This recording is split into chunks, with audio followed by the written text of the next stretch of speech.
Okay, looks like it's fixed. Sorry about that. For some reason, OBS wasn't detecting that there was sound, even though there is sound. So, that's weird, but it looks like it's fixed, so you should be able to hear the music now. Confirm in chat that the music is audible. It is, I mean, generally it's a quiet game, but I can turn it up or down if I need to. We're doing something a little different today because it's a rough week over here, and obviously lots of people have been having a rough time various places because of all the crazy weather and, you know, pandemic stuff. So we're just doing something different. So hi April, thank you for swinging by. This isn't gonna be a typical stream, so you don't have to worry about like missing out on any action. I'm pretty much gonna just hang out. Oh, thanks. Yeah, the new Stinger's pretty good. It took a little finicky working to get it to actually time correctly, but aside from that, yeah, I quite like it. It cost me like $3, I think, so worth the $3. And I'm waiting for the person who's animating the screens, the in-between screens for me, and then those will be uploaded as well. They're not ready yet, so I don't know how soon that will be or if it'll be a while. She seems to be putting out a decent amount of work though, so I mean, I don't think it would be too long. But I also know stuff takes time, so I'm not rushing it. It's whenever it happens, it'll be ready. And give everything a little spritz. How is the audio level of the music and the microphone and stuff? Because I have the audio turned up fairly high for this game since it's a very quiet audio. I think we got everybody watered, right? We got this little one. Yep. Okay. Everything's all watered.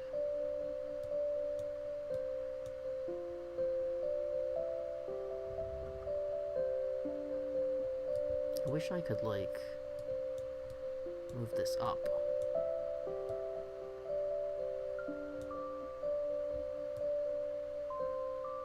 But I can't.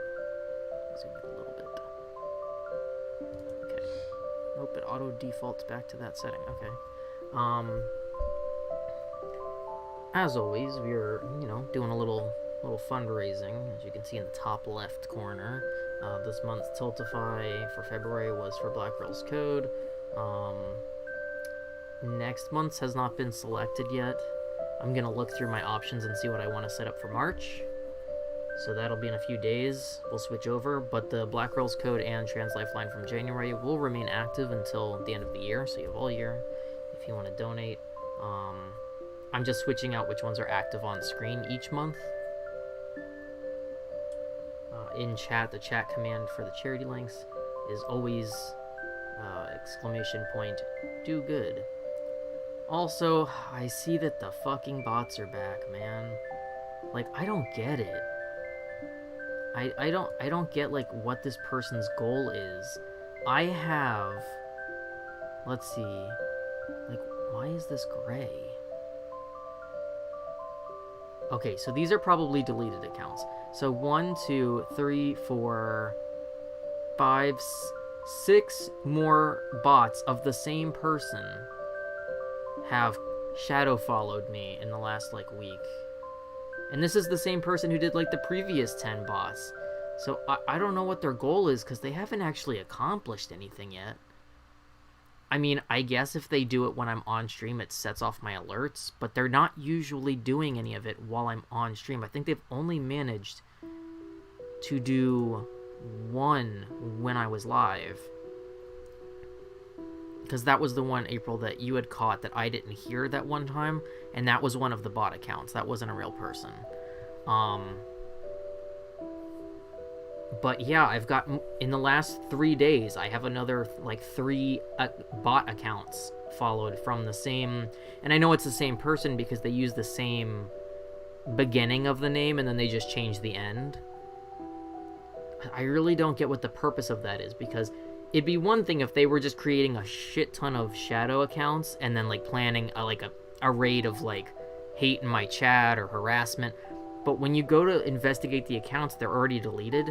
So I don't know if it's like an automated bot that's being created and they're trying to get them through the cracks.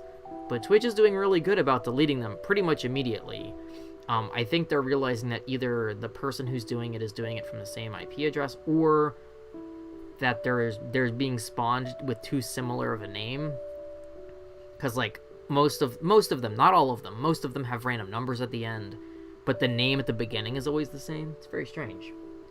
But it is weird how many of them have happened in the last, month or two. Oh, hey, Cap. I didn't think you would be on today. We're not really doing any hardcore gaming today, but yeah, feel free to lurk. We're just chatting and hanging out with Steve, because I think, like, I wanted to stream today, but honestly, my brain is basically pudding after yesterday. I spent, and not an exaggeration, I spent my entire day doing tax prep. Because I have a tax accountant appointment tomorrow. And I usually am very good about doing my tax prep literally months ahead of time. But it just got poorly timed this year because my appointment is made like a year in advance. So it's not like I just made this appointment. This appointment was made like last January. But the issue was that usually I do my tax prep like end of November after Thanksgiving or December before Christmas. Like that window of time is usually my tax prep period. Because I don't have like, especially while I'm unemployed, it's not like I've got tons of income to report or tons of, but I'm legally incorporated, so I have to include like all of my expenses, all of my receipts, all of my any supplies that I bought, any technology that I spent money on, any of my medications, all of my doctor's bills, all of my insurance stuff, all of that kind of stuff. So, like, the fact that I bought software, the fact that I bought hardware, the fact that I bought, groceries, the fact that I bought medicine, like, all of that stuff I have to go through, and I have to add it all up, and I have to, like, I basically prep, kind of like a totaled out list for her so that I don't have to go sit in an appointment for, like, 3 hours. Because they're really thorough about doing your taxes, and this isn't like at like a bank where they do like your taxes for free, like a TurboTax thing. This is literally like with a IRS in the know accountant. So I do both my individual taxes with her and my business taxes with her. And obviously 2020 was a bad year financially for me, very bad year, the worst year literally of my entire life financially.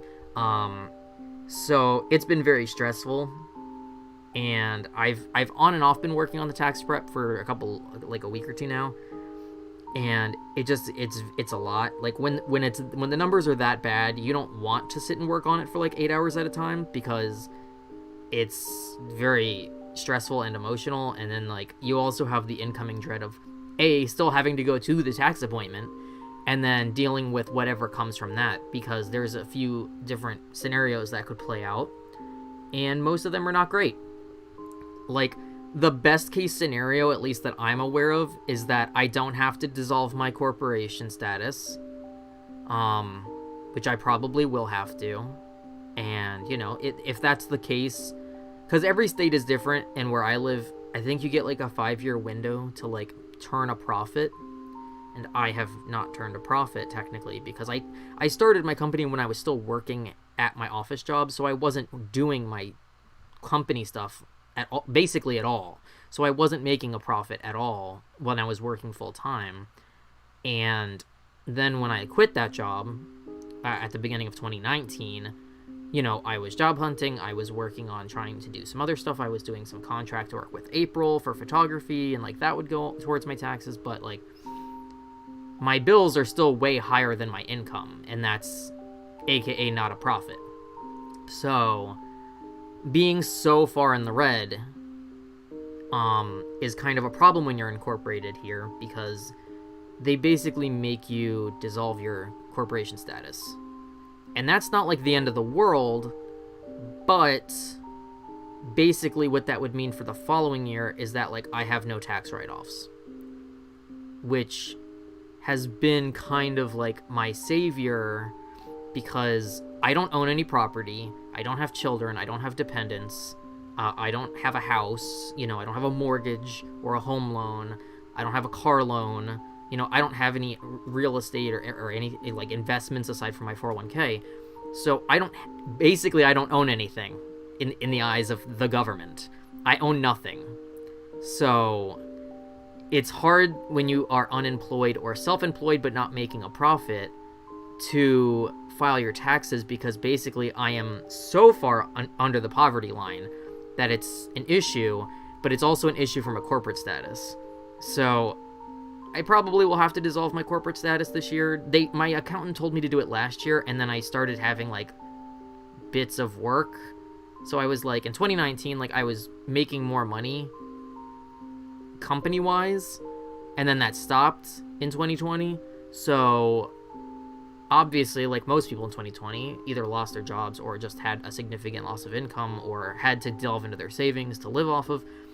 I'm pretty stressed because I also have to pay the accountant for the accountant meeting, and I'm hoping that she'll cut me like a break because she can see how much money I don't have. But it is very stressful. And also I have to go to the appointment with family because it's like one big group thing, and we don't all file our taxes together, but like the meetings are back to back. So going with them is a whole other layer of stress because they already try to micromanage my finances and my work and my everything basically. And it's like, if you're not offering me help, please don't try to micromanage my life, because it's one thing if you were going to be like, hey, don't worry about your insurance, or don't worry about this bill. I'm still paying for everything. Aside, like, only just now in February am I getting a break on rent. Like, they just now realized I have no money. Like, I told them, I said, if you want me to keep paying rent, I'll just start putting it on a credit card because I can't afford rent. So I'm like, I'll just rack up debt because I literally can't afford to pay you. I spent more than twice as much on rent than I made in all of last year. Like, just on rent, not including my other bills. Like, I still pay for insurance, I still pay for medical bills, I still pay for medication my fucking medicine is expensive. Like, my medicine is $1,400 a month, and then I use like a discount card to make it like $200 a month. But $200 a month is a fucking lot for medicine that you can't like not take. So, the bills rack up fast, and the insurance is like $70 a month. And even if you don't shop at all, like even if you don't like, buy clothes or buy junk, or like even for this stream, like I invested relatively a small amount of money into the stream in 2020. I bought an Ethernet cable. I bought, well, technically I bought my Switch before streaming, but it has been used for streaming. And I bought like a handful of cheap games, and that's literally been like it. Like, I didn't buy any computers, any monitors, any microphones, any cameras, like any expensive stuff. Like, literally it was all like, the Switch was the most expensive thing I dropped money on, and then all of my coffee supporters helped me buy the Wacom tablet, and that was the other big purchase. Like, those two were about the same price. They were about $400, and that was about like the two big solo purchases of the year. And they were technically for company purposes. So it's just been super stressful work-wise and like just life-wise this past like week. And on top of that, there's like other, family shit going on, which is always exhausting to say the least. And I'm expecting tomorrow to be like kind of icing on the cake level of stress. So I was gonna stream yesterday and today, like normal stream, and I basically instead I was like, well, instead of splitting up the tax work and then really procrastinating, and I was like, I'm just gonna get up and just do all of it in one sitting. Like, I literally was still in my, like, the clothes that I went to sleep Sunday night in, I was still in those last night until I went in the shower. Like, I sat at my desk and on the floor the entire day, like, didn't listen to any podcasts, didn't have any music on. Like, I literally had a calculator and like all of my bank papers and my receipts and my credit card bills and like everything in front of me, all of my medical stuff in front of me, and I was just going through emails, and I probably deleted a few thousand emails that I had to go through and sort, and like I just it was a lot of work, but I got it done. Like, I finished last night, and then I, like, showered and, like, ate 2 pieces of pizza, and then that was kind of like my night. So it's just been, and then today I was like, oh, well, since I got the tax stuff done, you know, I'll stream, because I would like to be able to get back on streaming while all this chaos is going on in my life. Because there's been so many interruptions lately that have ruined the stream schedule, like, unexpectedly. And I get that, like, you know, life happens, and it happens to everybody who streams, who, like, sometimes you have family stuff, or sometimes you get sick, or sometimes, you know, you have a vet emergency with your dog, or, you know, there's holidays, and I understand that, like, people get it, like, people understand. Yeah, my day was... And then to deal with the stupidity of the house on top of just literally doing that all day, like, my head was literally like slushy goo inside. Yeah, I literally sat, like, got up in the morning, like, I got up fairly early, and I just, like, because I will say, one thing I am good about, and maybe it's because I worked in a law firm for 5 years, is I have a very beat up, falling apart, accordion file folder that, like, a law firm would use, like, the same style. And I have folders every year that I just, whenever bills or statements come in from anything, I auto-sort them into whatever folder that they need to go into. So, like, paper-wise, my paper is very organized even before I start working on tax prep. So all year it's like, oh, I got a bank statement from this particular bank. Okay, it has a folder. It goes in the folder. So, like, in terms of that, like, I at least prep myself throughout the year to make it slightly easier to deal with. So, like, I can go, oh, hey, I need to look at this one credit card bill. I can pull out a folder, and all of the bills are together already. In 2020, I tried something a little different to try and make it easier on myself. And not quite balancing checkbook style, which I used to do back when checks were a thing that we had to use, because I fucking hated that shit, is that I had a little paper spiral notebook, like a normal notebook, and all year I tried to, every time I spent money or knew that I spent money, like it wasn't a recurring bill that I'd forget about that was auto-paid or something, I would go into the notebook, and every page had a tab and a number, and I had an index, and I would go in and I would write down, like, today's date, what it was for, how much it was, blah, blah, blah, and then I would try to keep that updated. But 2020 was just so crazy, and, like, time stopped being a thing, and then, like, the depression was so bad, like, it just became very tricky to keep track of things very accurately. And then especially with the end of the year, like around the holidays, when all of us got COVID and he was in the hospital and all of that stuff, then it became a whole other level of, like, I can't keep up with this because I literally can't even function, and then helping Nini with her stroke, and yeah, it was just a hot mess. So yesterday was very busy. So that's why I didn't end up streaming yesterday, even though I'd contemplated trying to hop on late last night. And actually, I was going to hop on late last night, and then my internet wouldn't work. I was trying to talk to April on Discord, and literally every time I hit send, my entire internet went down, and I was, like, pulling my hair out. And then April went to bed, and I was like, okay, I'm gonna turn off my computer. I'm going to just go to lay down in bed and, like, use my tablet. I have, like, an old Surface 3 beat-up tablet that's, like, falling apart. And I usually only use that for travel. Like, that's my travel thing instead of carrying my laptop around. So I was like, oh, I'll open up the tablet. Maybe I'll listen to some YouTube and, like, go to bed. And it was pretty early still at this point. And so I opened my tablet, and my tablet wouldn't connect to the fucking internet at all. Like, I fucking rebooted, I did the troubleshooter thing, I'm like, I can't get out of bed and fuck with this router, it's at the other end of the house. I'm like, I don't have the spoons for this. It's like 11 o'clock, 12 o'clock at night, I can't do it. I'm too tired, I spent all day doing tax work.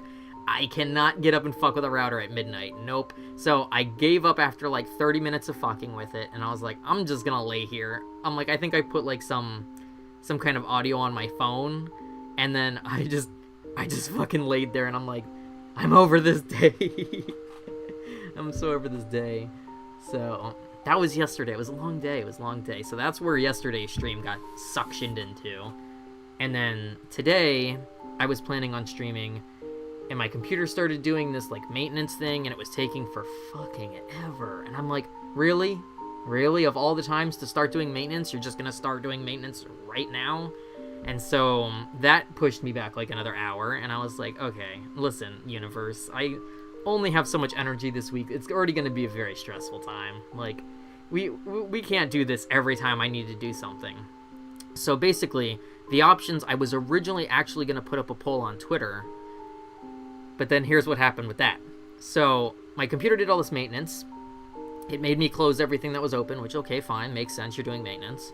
So I closed my window, my browser and everything, and all of my background apps and everything. And then it finishes the maintenance, and I'm like, okay, let me hop on Twitter. I'm going to post a poll for today's stream, see what people want me to play, as I usually tend to do on days where we don't have pre-planned events. I go to twitter.com, and I'm not logged in, and I'm like, oh, okay, I guess the maintenance, like, unlogged me from all of my accounts. Not a big deal. My passwords are saved or whatever. So, log into Twitter. All of my Twitter settings are gone. All of my Twitter settings are gone. So, like, I log into Twitter, and my feed is, like, an actual disaster. Like, my feed normally is very curated. I don't follow, like, anyone. If you're on my Twitter, you know this. Like, I follow basically a handful of, like, people that I really, like, who I watch regularly. Like, I follow, I think, like, Super Mega, Abroad in Japan, like, Tokyo Lens, like, people like that. And then I follow my friends that I actually know, or my mutuals, you know, that I game with, or that are regulars here in chat, that I talk to outside of chat. But really, like, any artist I like, I put them in a list. I don't follow them. And I keep my lists curated for, like, oh, cosplayers, visual artists, people from this group or that group or whatever. And I went on, and my feed was just, like, I had never ever curated my feed. Like, all of my settings of removing lists from my feed were gone, and just my feed was just full of list postings. And I'm like, oh my god, Twitter, I can't.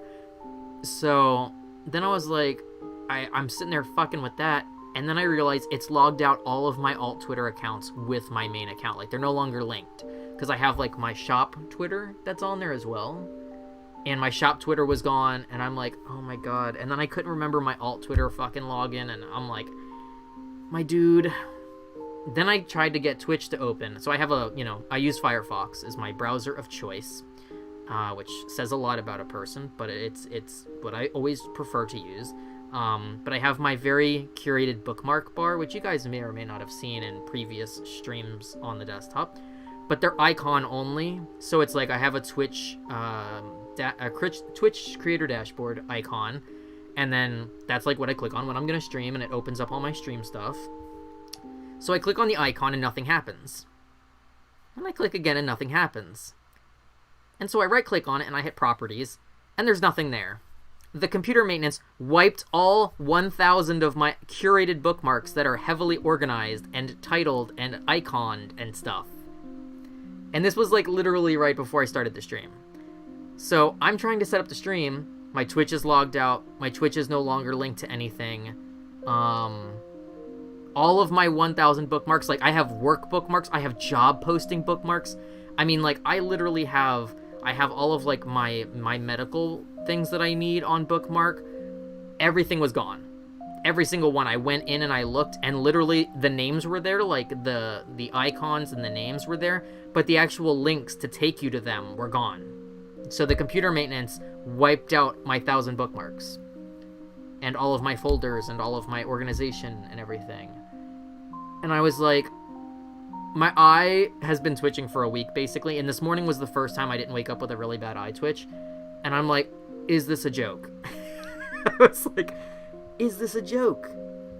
So so then I started troubleshooting that, and thankfully, if you're not familiar with Firefox, and I'm sure Chrome has something similar, that you can reset your bookmarks to a specific date. Like, they auto back up your bookmarks on the cloud. Like, you don't have to do anything, it just does it for you. So thankfully, I was able to go in and find the restore setting and restore my bookmarks to yesterday, which is obviously the most recent save that it had done. Yeah, your entire brain would melt. That's basically, like, after yesterday and, like, the last few days of stress, like, this stuff was all, like, very small tier problems, but I was, like, having, like, I wasn't having a panic attack, but, like, if it had gone any further, it would have become a panic attack. So at this point, I'm like finding out how to restore my bookmarks, and my bookmarks are fine, and they're all there now, and it works. And I made sure before I came on the stream. But then at like this point, I'm like, I can't like start setting up all this equipment to stream. I'm so exhausted from the last couple of days and from yesterday's long ass day, and then like this morning was relatively okay. I woke up at like, well, I don't sleep, but like I slept on and off with my usual nightmares, and then I think I got up at like 7. I think somebody in the house woke me up, and it was 7, and then they left for work, and I was like, it's 7, I don't need to be awake at 7, I'm just gonna go back to bed for like an hour or two, because I have an alarm that's set for 8, so I figure, oh, I'll go back to sleep, or try to go back to sleep, and my alarm will go off at 8, and then I'll just get out of bed. Well, I guess my alarm went off at 8, and I shut it off, and I just stayed in bed until like 10:30 or something. So that's how tired I was. I was just like dead in bed for the whole morning. Which usually I'm up and I'm like doing housework and doing stuff with the dogs. And nope, I was like, I'm just a corpse in a bed. That's it. So then, after I resolved the bookmark issue and the computer maintenance nonsense issue, I'm like, I was originally going to go on Twitter and set up the poll for the stream, and the options were going to be originally Animal Crossing, because I don't think we played Animal Crossing for Festival, but we didn't play Animal Crossing after that. We played Ooblets at the end of last week, and then Friday's stream got canceled because of unexpected scheduling stuff. And then obviously this weekend, I don't normally have the ability to stream on the weekend, so that didn't stream all weekend. And then yesterday, I was doing tax work, so I couldn't stream because I was occupado. So I was like, oh, we'll either do Animal Crossing and do like a chill Animal Crossing stream, or maybe we'll do a Japanese stream, and we'll do a little bit of Japanese practice together, and it'll just be chill, you know, and maybe some people can watch me make a fool of myself and suck at Japanese. Or I was going to put up, what was the third thing I was going to put up? Originally, I really wanted to do a Dollar Doodle stream today, but after yesterday and the last couple of days, I didn't have it in me. And for a stream like that, like, I really need the energy to do it. I can't just like come in and be like, because it just won't work. It just won't work. So yeah. So then I was like, well, I don't want to cancel another stream. I would like to at least have a short stream, or you know, have something a little bit off the regular. And then I was like, we can do a little chat stream, and then you know, maybe I will hop onto something. So, you know, maybe I will still hop on to do one of the other things, and we'll just enjoy Steeb for a little while. And if anyone new is lurking, this plant pot is Steeb, Steeb, Steeb, like Steve Rogers, from the Avengers, and the little snail is named Bucky, Buckee, like, you know, Bucky Barnes. And yeah, this is our little good plant friend. The game is called Viridi, or Viridi. I never know how to pronounce it, but Viridi. It's free. There are things you could pay for to change it. Like you can get settings, like a cat place, or an apartment, or a forest, which I do want the forest at some point. Sometimes with extra ease, depending on my level of excitement. Yes, Steeb. One day, have I posted on Twitter like the main origin of the Steeb thing? Because I know that Steeb is like a long-running like meme, Avengers why, like Steeb and Bucky with the 2 E's. But so there's, and I never know how to pronounce the name correctly, but there's an artist who's well known on YouTube, an animator, and I never know if it's Geo or I guess it's Geo, but it's Geo, and then it's the Bio, so I don't know if it's Geo the Bio or Gio the Bio, but Gio the Bio, and it's one word.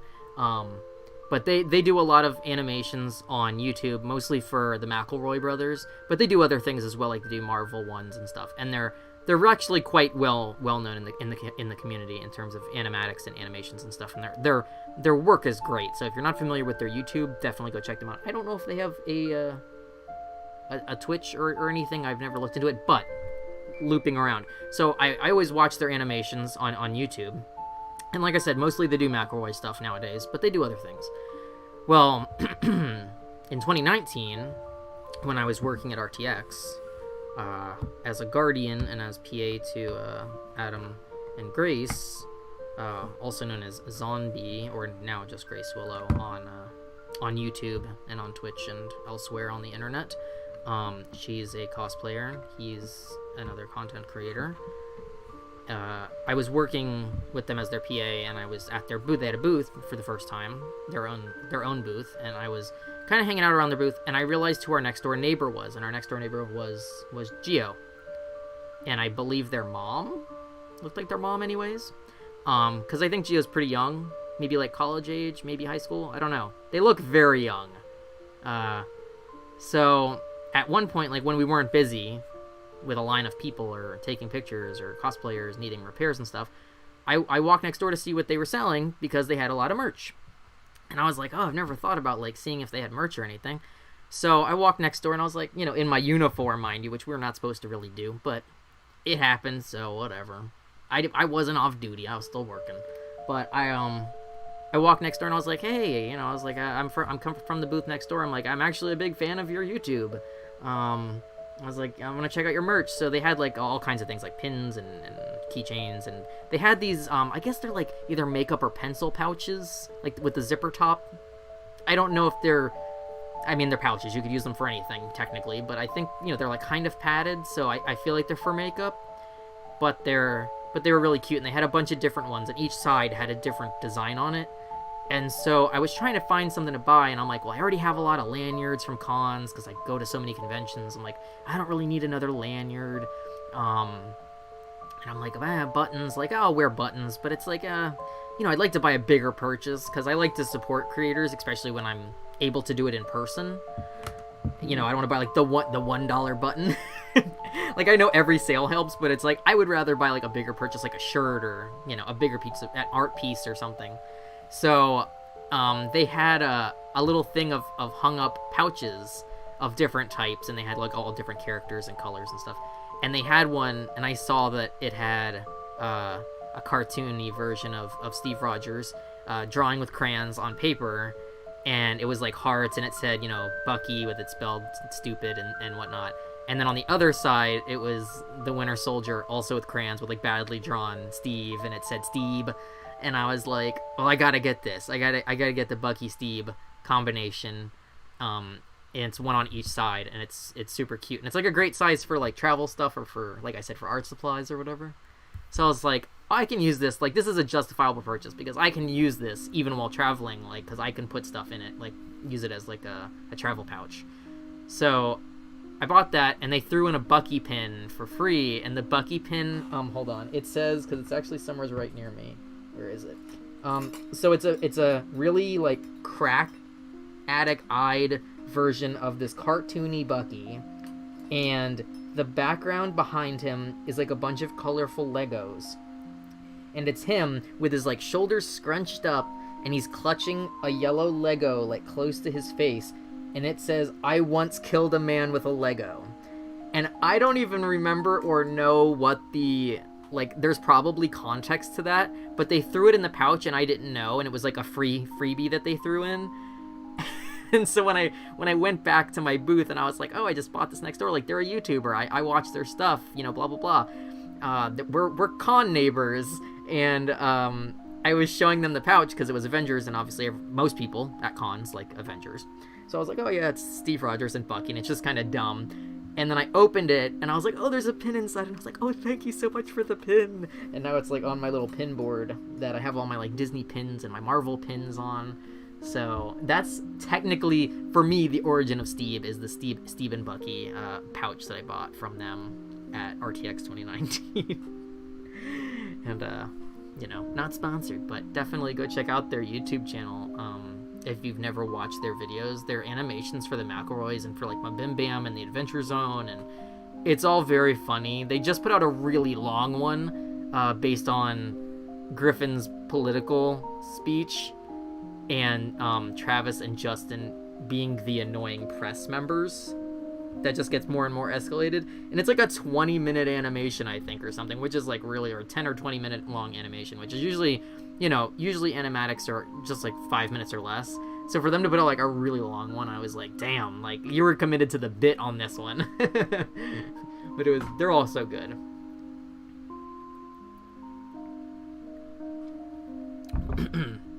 But I'll have to post a picture or something of the pouch on Twitter for context. I thought I had posted, but I don't think I did. But I keep even when I'm not using the pouch, I keep it hung up like on the front of my closet door, so it's always like there as like a dumb reminder of convention times and good memories, and also like just some stupid Avengers merch. 'Cause I mean, it's great. But yeah, so that's where the Steeb came from for this. Technically.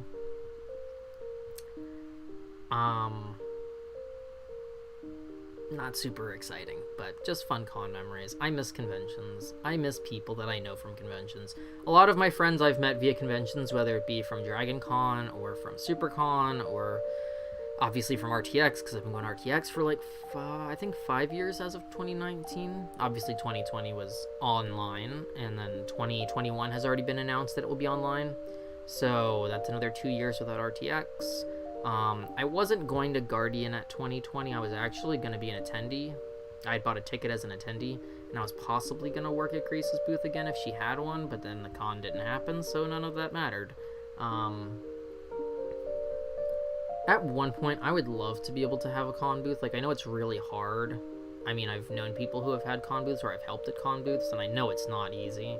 Like, the actual, like, even just the actual sitting there and, like, depending on where your traffic is, like, on where you are on the traffic map, like, you have to really have something that's either super eye-catching, super unique, or you have to have a very good spot. Like, people always joke, like, oh, having that back corner next to the bathrooms is the worst spot. But the thing is, like, people go to the bathroom, my dude, and, like, people come out of the bathroom, and you're the first thing they see when they come out of the bathroom. And maybe if you have an eye-catching booth, they'll come over that 20 feet to the booth, The guy at the end of like, we were across from some of the bigger people, and because Adam was at the booth, and Adam's famous, to whatever degree you consider famous, I would consider him famous compared to most people I know. So, people see him, and even if they didn't know what the booth was for, or know that, his wife does cosplay and has a cosplay book and whatnot, people would come to see him if nothing else. And it was really cool because it was the first year of her selling, like, paper versions of her book. And I actually have, like, a photo or two in that book that I took. Let's see, Kit Girl has a booth at San Diego Comic-Con right near one of the bathrooms, and she loves it. Yeah, no, that's the thing is, and especially if you have con traffic at the back bathroom and not, like, the front one, because there's obviously multiple bathrooms, but, like, there's always that one bathroom that's at the end of where, like, the barriers are, and people don't realize there's bathrooms that aren't with a line around the corner, so they all go stand in the same line for a bathroom, not realizing, oh, there's, like, 5 other bathrooms in the same room. They just don't want to walk across and look. So, like, if you're at the back aisle, like, where that back bathroom is, that's where the celebrities go. If you ever want to meet, like, bump into a famous person at a con, go to the empty bathroom. Because I'm going to tell you, I was once sitting in a empty expo hall, like, while there was no panel going on, like, just in, like, the rows of the chairs, and, like, we were at the back, like, again, adjacent to, like, where the empty bathrooms are. And Jason Momoa walked through the chairs to go to the bathroom. It's like, you weren't going to bump into Jason Momoa at the packed bathroom, you're going to bump into him at the empty bathroom. So you never know. Like, you literally never know. You gotta know your con layouts, my dude. But, like, I've met so many cool people at cons, like, not even just famous people, just, like, friends and stuff. Like, one of my good friends, I have 2 friends named Katie, but they're spelled differently, from different conventions. So my first Katie con friend, I met back in the day, years ago, at Dragon Con. And the only reason we met was I was alone at the time, and I was wearing, and I'm sure nobody visually knows what this looks like, but you can Google it. Google luxury comedy fantasy man, and I was cosplaying that, which, to paint a mental picture, I had blue painter's tape for eyebrows and for a mustache. I had a fully sequin balaclava over my head, which was stabby as fuck. Sewing sequin fabric is the worst. I had a plastic cup with 2 plastic straws sticking out from strapping around my head as a beard, like a pharaoh beard. I had a black long sleeve shirt and a white kind of not a vest, more like a Renaissance style vest, I guess, but it was supposed to look very bootleg because the whole thing is he's like drugged out of his mind in like an alleyway thinking he's like a superhero, but he's just a crazy person. Golden metallic leggings and silver winkle pickers with Cuban heels. So I am wearing this ridiculous, shiny, skin tight, and I am, even back then, like I was thinner than I am now. I should not have worn that. But people fucking who knew it were like, oh my god, I can't believe you're dressed like this. But yeah, I wore that for a whole day of Dragon Con, and it happened to be the day of the Venture Brothers panel, and if you've been to Dragon Con, you know the Venture Brothers panel is one of the biggest panels at Dragon Con every year. So I was like the third person in line. Like I spent half of my day sitting on the floor waiting for, and I was like playing Nintendo DS, waiting for the Venture Brothers panel, dressed as Fantasy Man from Luxury Comedy. And I'm dressed in this, crazy eye-catching costume, which for me is not normal. Like I will wear like a crazy costume, but I usually keep my face covered. Like I don't wear a lot of cosplay where my face is visible or fully visible. So for me to wear a cosplay where basically my face is, aside from the tape, visible, is very uncommon. Let alone wearing something skin tight. I am not a skin tight kind of cosplayer, and especially not now. But I'm sitting on the floor in this outfit, and this girl walks up, and she's like, oh my god, I love your cosplay. You're Fantasy Man from Luxury Comedy. And she starts talking to me about the Mighty Boosh and about Luxury Comedy and just about Noel Fielding and like other adjacent topics. And that she was obviously also there for the Venture Brothers panel, and she was a huge Venture Brothers fan. And so she sat down next to me in line, and we talked the entire afternoon. We went to the panel together. We hung out afterwards, and we've been friends ever since. And every Dragon Con since, we have hung out. We have been roomies. We have... she helped me meet Doc Hammer and mark a huge thing off my bucket list to be able to photograph Doc Hammer. So, I meet so many cool people at cons that, like, like everyone's like, oh, like con friends, you see them once a year, you see them like twice a year maybe, depending on the convention, or you go to cons with them all the time. And it's like, I usually travel alone and then meet people at the cons. That's kind of my jam, especially as a cosplayer. Like, if I travel with like 5 cosplays to a convention, like, I'm gonna meet people with similar interests. And at Dragon Con, they have separate, what they call tracks, if you've never been. And basically what that is different rooms of the 5 or 6 hotels that they use in downtown Atlanta are delegated to specific themes. So, like, if you like Star Trek, all the Star Trek events are going to happen in a specific set of rooms. If you like Star Wars, all the Star Wars stuff is going to happen in this specific set of rooms. If you like comic books, all the comic book stuff is in this one room. If you like anime, it's all over here. If you like British comedy, there's a track for British comedy, which I am a regular of.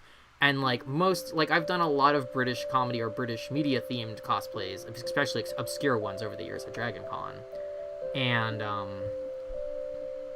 I've met so many people from, like, my random-ass cosplays, and it's always so surprising at Dragon Con. Like, there's 150,000 people at Dragon Con on average, and it literally takes over the entire city. Like, you don't go anywhere that entire week, because it's a 7-day convention, and it never stops. There is no closing time.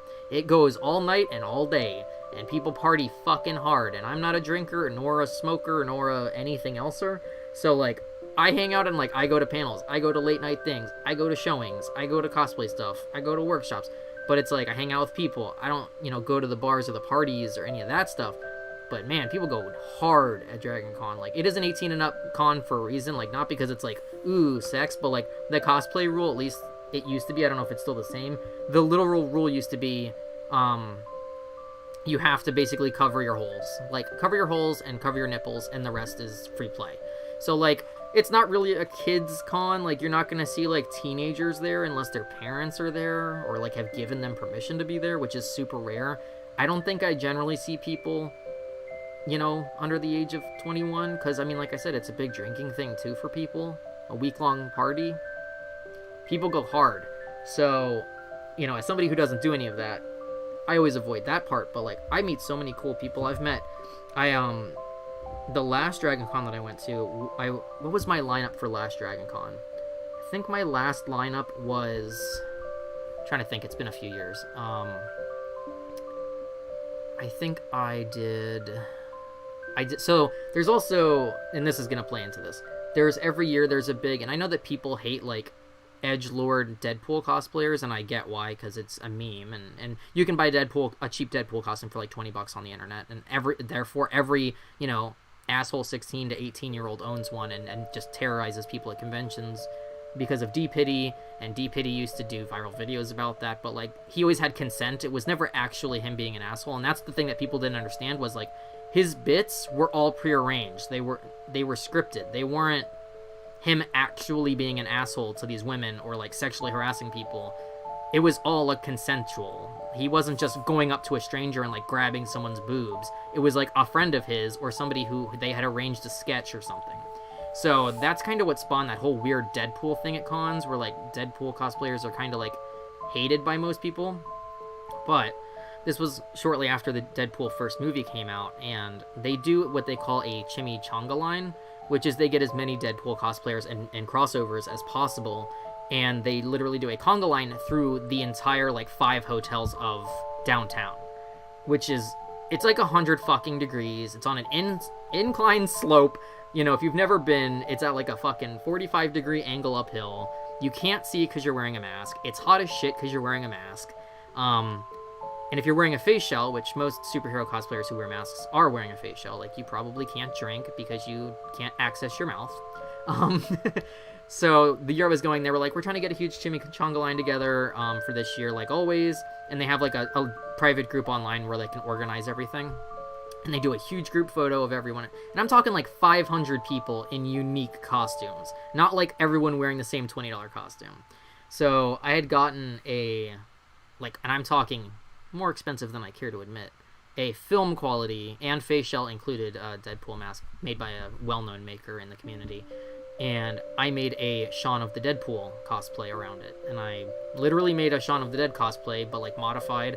And I bought a cricket bat and I weathered it and I stained it and I covered it in fake blood and I wrote shit on it and I put stickers on it and I, did all kinds of modifications to it.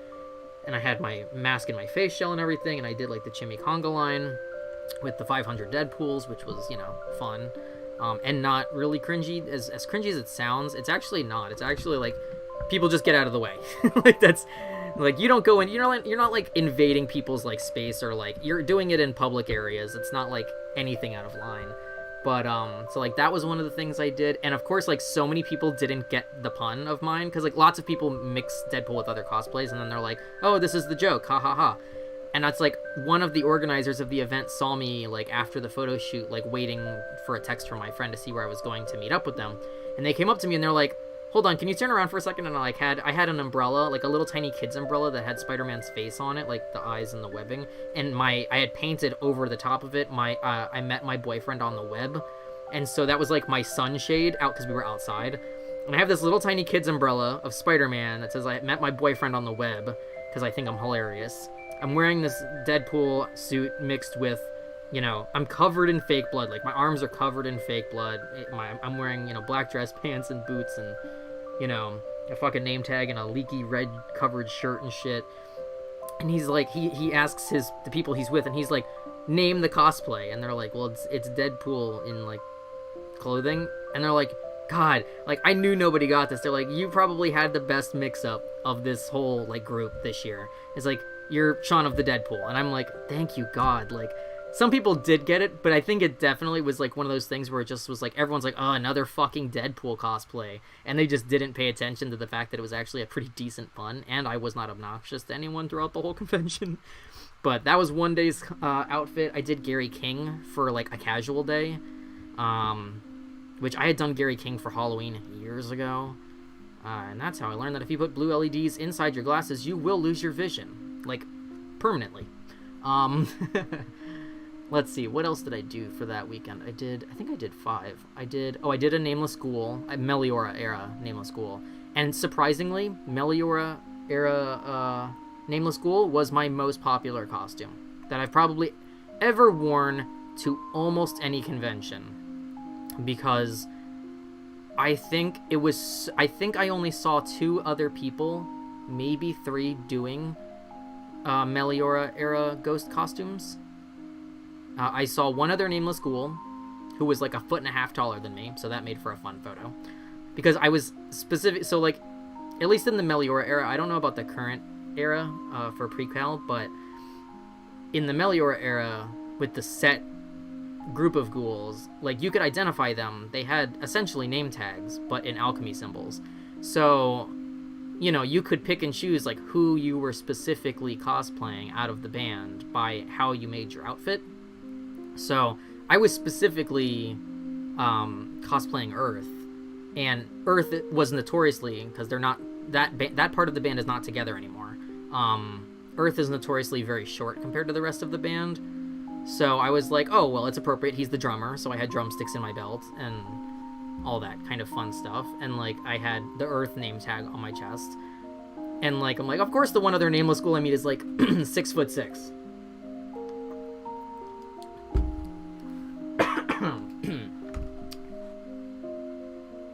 Hey, Christian. He heard drumsticks and he kicked in the door. But yeah, so then I also saw, like, a Papa cosplayer, and he was, like, so excited to see me. Like, I actually saw the Papa cosplayer while I was in line for that year's Venture Brothers panel, which was years later from the first story. He was across the street, and somebody pointed him out to me and was like, hey, isn't that someone from your band? And I was like, and I'm like, hold my shit, hold my space in line. I'm running across the street through the cars, and I walk up, because he had his back turned, he was looking at something. And he was wearing a full head latex mask, mind you. Like, I don't think a lot of people know that, like, Papa wears a full latex and silicone mask. Like, that hair is not his hair. It's stitched into the mask. So I walk up, and I tap on his shoulder, and of course he turns around, but he has no peripheral vision. So he turns around, and he's, like, turning his head and, like, looking around, and, like, then his friend, who's, like, his handler, who's not wearing a costume, drags his body around so he can turn his head far enough to see behind him. And then he's like, oh, and I'm like, yes, Papa. And it was, like, so great. I was like, oh, what a random find, like, in the street. I'm like, this is great. But yeah, like, I didn't make it 5 feet into the doors of the first hotel before people stopped to ask for photos. Like, everyone stopped to ask for photos. It was the weirdest experience, because I'm like, oh, this is my chill cosplay that no one's gonna recognize, and I'm just gonna enjoy wearing it, and if somebody recognizes it, maybe I'll make a new friend, which I also did. A guy came up to me and he was like, oh, I'm working on a Papa cosplay, and he's like, this is fucking awesome, and we literally sat and talked for like probably a couple of hours, and like just talked about music and the band and everything, and it was really cool, because it's like, back then they weren't that big in America at the time.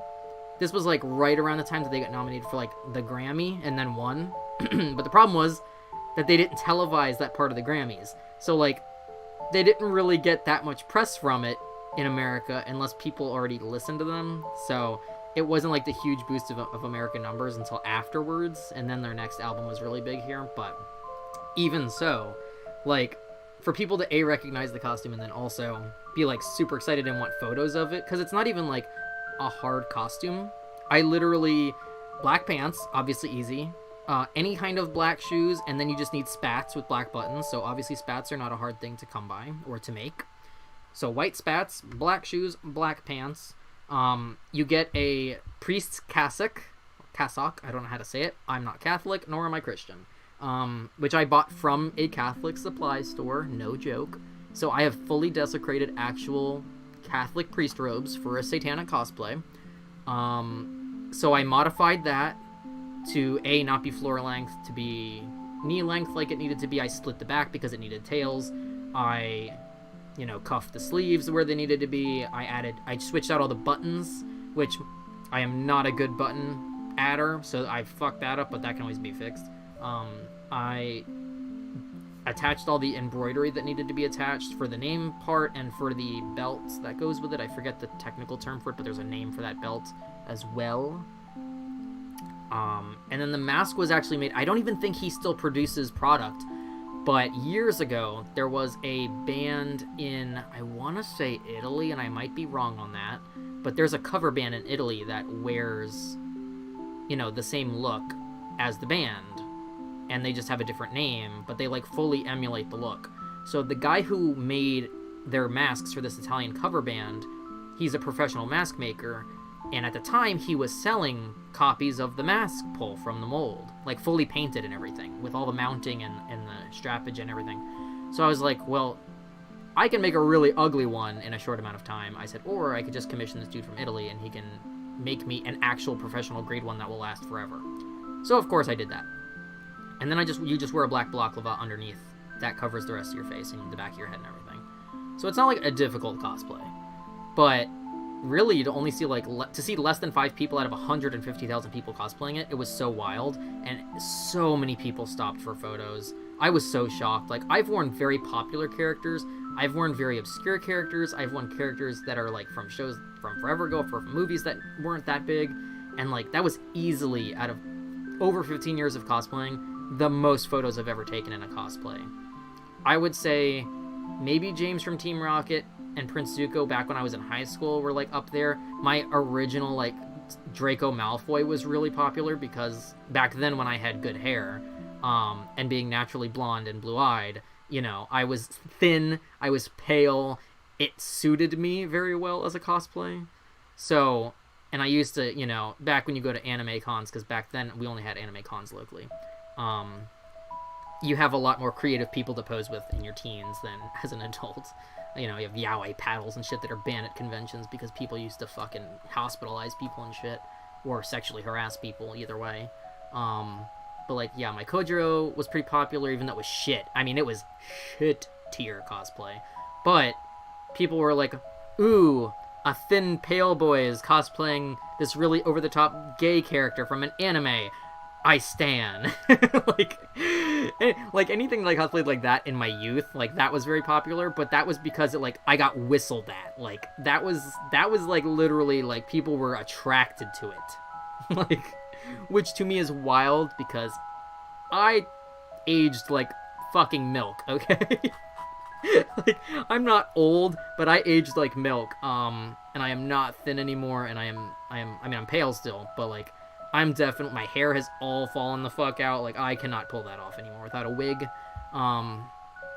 So it's so wild to go from like having people, like, now I basically only cosplay stuff that covers my face, and I like that. That's like my comfort level for the most part. I'm sure that if I found like a character I was really, I only ever cosplay things I'm very passionate about. I don't cosplay things just because like, oh, I look like the character, or oh, it's, you know, it's funny. Like, I have to be pretty passionate about a cosplay to sink time or effort into making it. Cheese, you're a delightful cheese. I don't even know what that means. I'm cheese. I'm delightful cheese. The extra lumpy milk. But yeah, like, so I've done some, like, probably Gary King was like the last non-face covered cosplay I did, but even then I had like shit all over my face, and I had glasses on, and at the time, so for that Dragon Con I actually permanently dyed my hair black, because all of the characters I was cosplaying, oh, Elliot Alderson, spoiler, when he shoots himself in the forehead, that was another cosplay I did that weekend, and I went to a Mr. Robot meetup, and we got to do group photos in 360, and it was fucking wild, and we all went to a Mr. Robot panel together, all dressed up and scared the panelists, and it was amazing, because I had like the bandaged up head with the blood dripping down my face and everything, and I was like, it was great. But yeah, I dyed my hair black right before Dragon Con because all of my characters had black hair. And I was like, oh, well, this just makes it easier than buying a bunch of wigs or something. Because I'm like, I'll just dye my hair, fuck it. I can't think of who the other character was that I did that weekend. I definitely did somebody else. I'm trying to think of who it would have been. It was a while ago. I have bad memory. Age like milk, yeah, tasty cheese. I got you. Delightful cheese. Oh, God. I'm trying to think. It was Gary King. It was Earth from Ghost. It was Elliot Alderson. Who the fuck else? I thought I brought the Deadpool cosplay for the Deadpool meetup. And then, did I bring my laser team gear? I might have brought my laser team gear to Dragon Con. I don't really remember, but I probably did. That might have been, I know I brought 3 helmets. So that might have been the 3rd helmet. It might have been my laser team Woody outfit. Which, again, like, even though it has a clear face shield, like a skydiving shield, it is mostly obscured. Like, your face is mostly covered and smushed and obscured and stuff. But But yeah, I think that was my last batch for Dragon Con, if I'm remembering correctly. I've done some weirder ones, though. Like, I did Daddy Push from Luxury Comedy, which is nightmare fuel if you've never watched the show. That's a scary thing to Google on its own. Daddy Push from Luxury Comedy. He basically is a dude with a tracksuit and a bum bag, like a fanny pack in America, and a giant like conch shell for a head, but instead of having eyes, he has 2 black gaping holes in the shell, and then he has human teeth that stick out. And I literally made a tutorial on how I made my Daddy Push head because it was so fucking wild that nobody had ever cosplayed it. At the time, I paper mache'd a huge conch shell, and I painted it to look like the colors on the show, because it kind of looks hand-painted on the show. That's kind of part of the gag.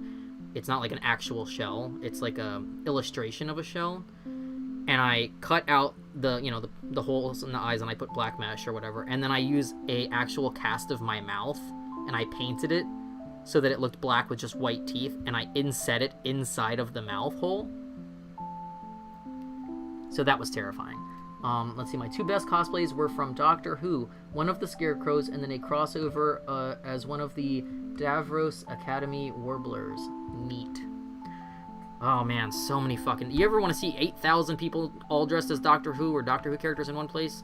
Probably more than 8,000. Probably like 10,000 people. Dragon Con. Yep, Doctor Who is man... They have a full-size TARDIS every year that's like actually like screen quality. Ugh, I've taken many a good picture of people for the TARDIS.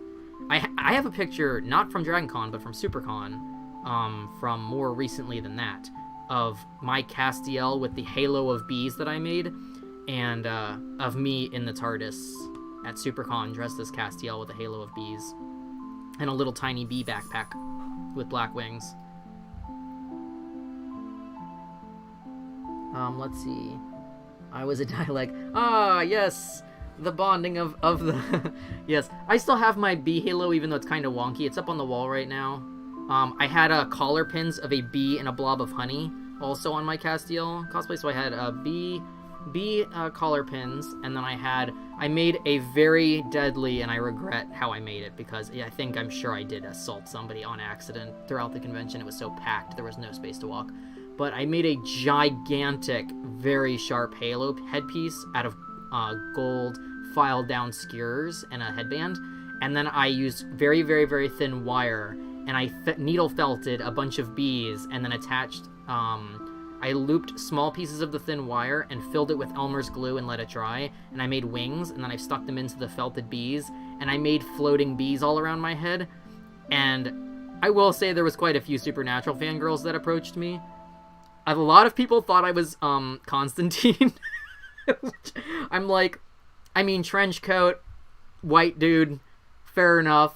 But I don't think Constantine was covered in bees. He did have black wings, but not close but no cigar. And yes, Castiel is inspired by Constantine, but yeah, no. Yeah, the halo of bees. I would love to either fix or upgrade the halo of bees. I didn't throw it away because it took so much fucking time to do. It's not even spray painted. It's hand painted. Like, I didn't even have time before the con to get gold spray paint. I was like, I have gold, like, acrylic, like, regular, like, artist quality paint, though. So I literally layered every single skewer by hand with gold paint, like, multiple times. And then I needle felted all the bees and everything's affixed with hot glue. But it's huge. It's not a small halo. And, like, I'm a very short person. So when you walk through a convention with any kind of large, sharp item and you're short and people do not see you, it is a danger. So I'm pretty sure I stabbed probably at least 100 people. How nobody lost an eye? I don't know. Maybe they did and I just didn't hear them over the crowd. If you lost an eye to my Castiel crown of bees, I'm sorry. But, you know, good times. So, yeah, that's a reasonable error. Yeah. I want to, like, I think I mentioned on the recent stream that I want to make a Caduceus cosplay, but it's not a cosplay. I mean, I would make the armor now, but I wouldn't actually wear it until I do all the prosthetic work and all the makeup and everything and the wig, because for me, a cosplay that takes that much time and effort, like, I'm not doing it until there's a con to go to. And all of my cons are canceled for 2021, so I'm definitely not going anywhere this year. And to wear it in my house is another thing. So I want to make some stuff with some of the supplies I already have on hand. I just don't know what. I need to, like, look through all of my, like, backlog of, like, things I need to cosplay and see, like, what I can make with what I've got. Because I also don't have the money to sink into more pieces or supply, so... It's like, I might do something like that. There's so many cool characters in, like, Critical Role that I would like to do. I don't know if there's anyone from Taz that I really want to cosplay, honestly. At least not that I can think of offhand.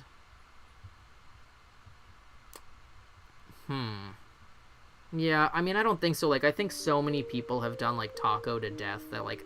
Not that there's anything wrong with that. I mean, infinite people can cosplay a character, but, like, every Taco that I see is so similar in, like, the design. Like, if I were to do a main character from any of the Taz arcs, it would have to be pretty fucking unique. Like, I would have to just design it myself and be like, this is my version of this character. Because I don't know, I just like to do, like, my own thing. It's like, even when I cosplayed as Kojiro, I didn't do the one from the show, I did the one from the manga that, like, back then nobody read in America, so... You've done Taco a few times and Loop a bunch of times. I mean, twins, so that works. Let's see, I've been tempted to design an OC for TikTok.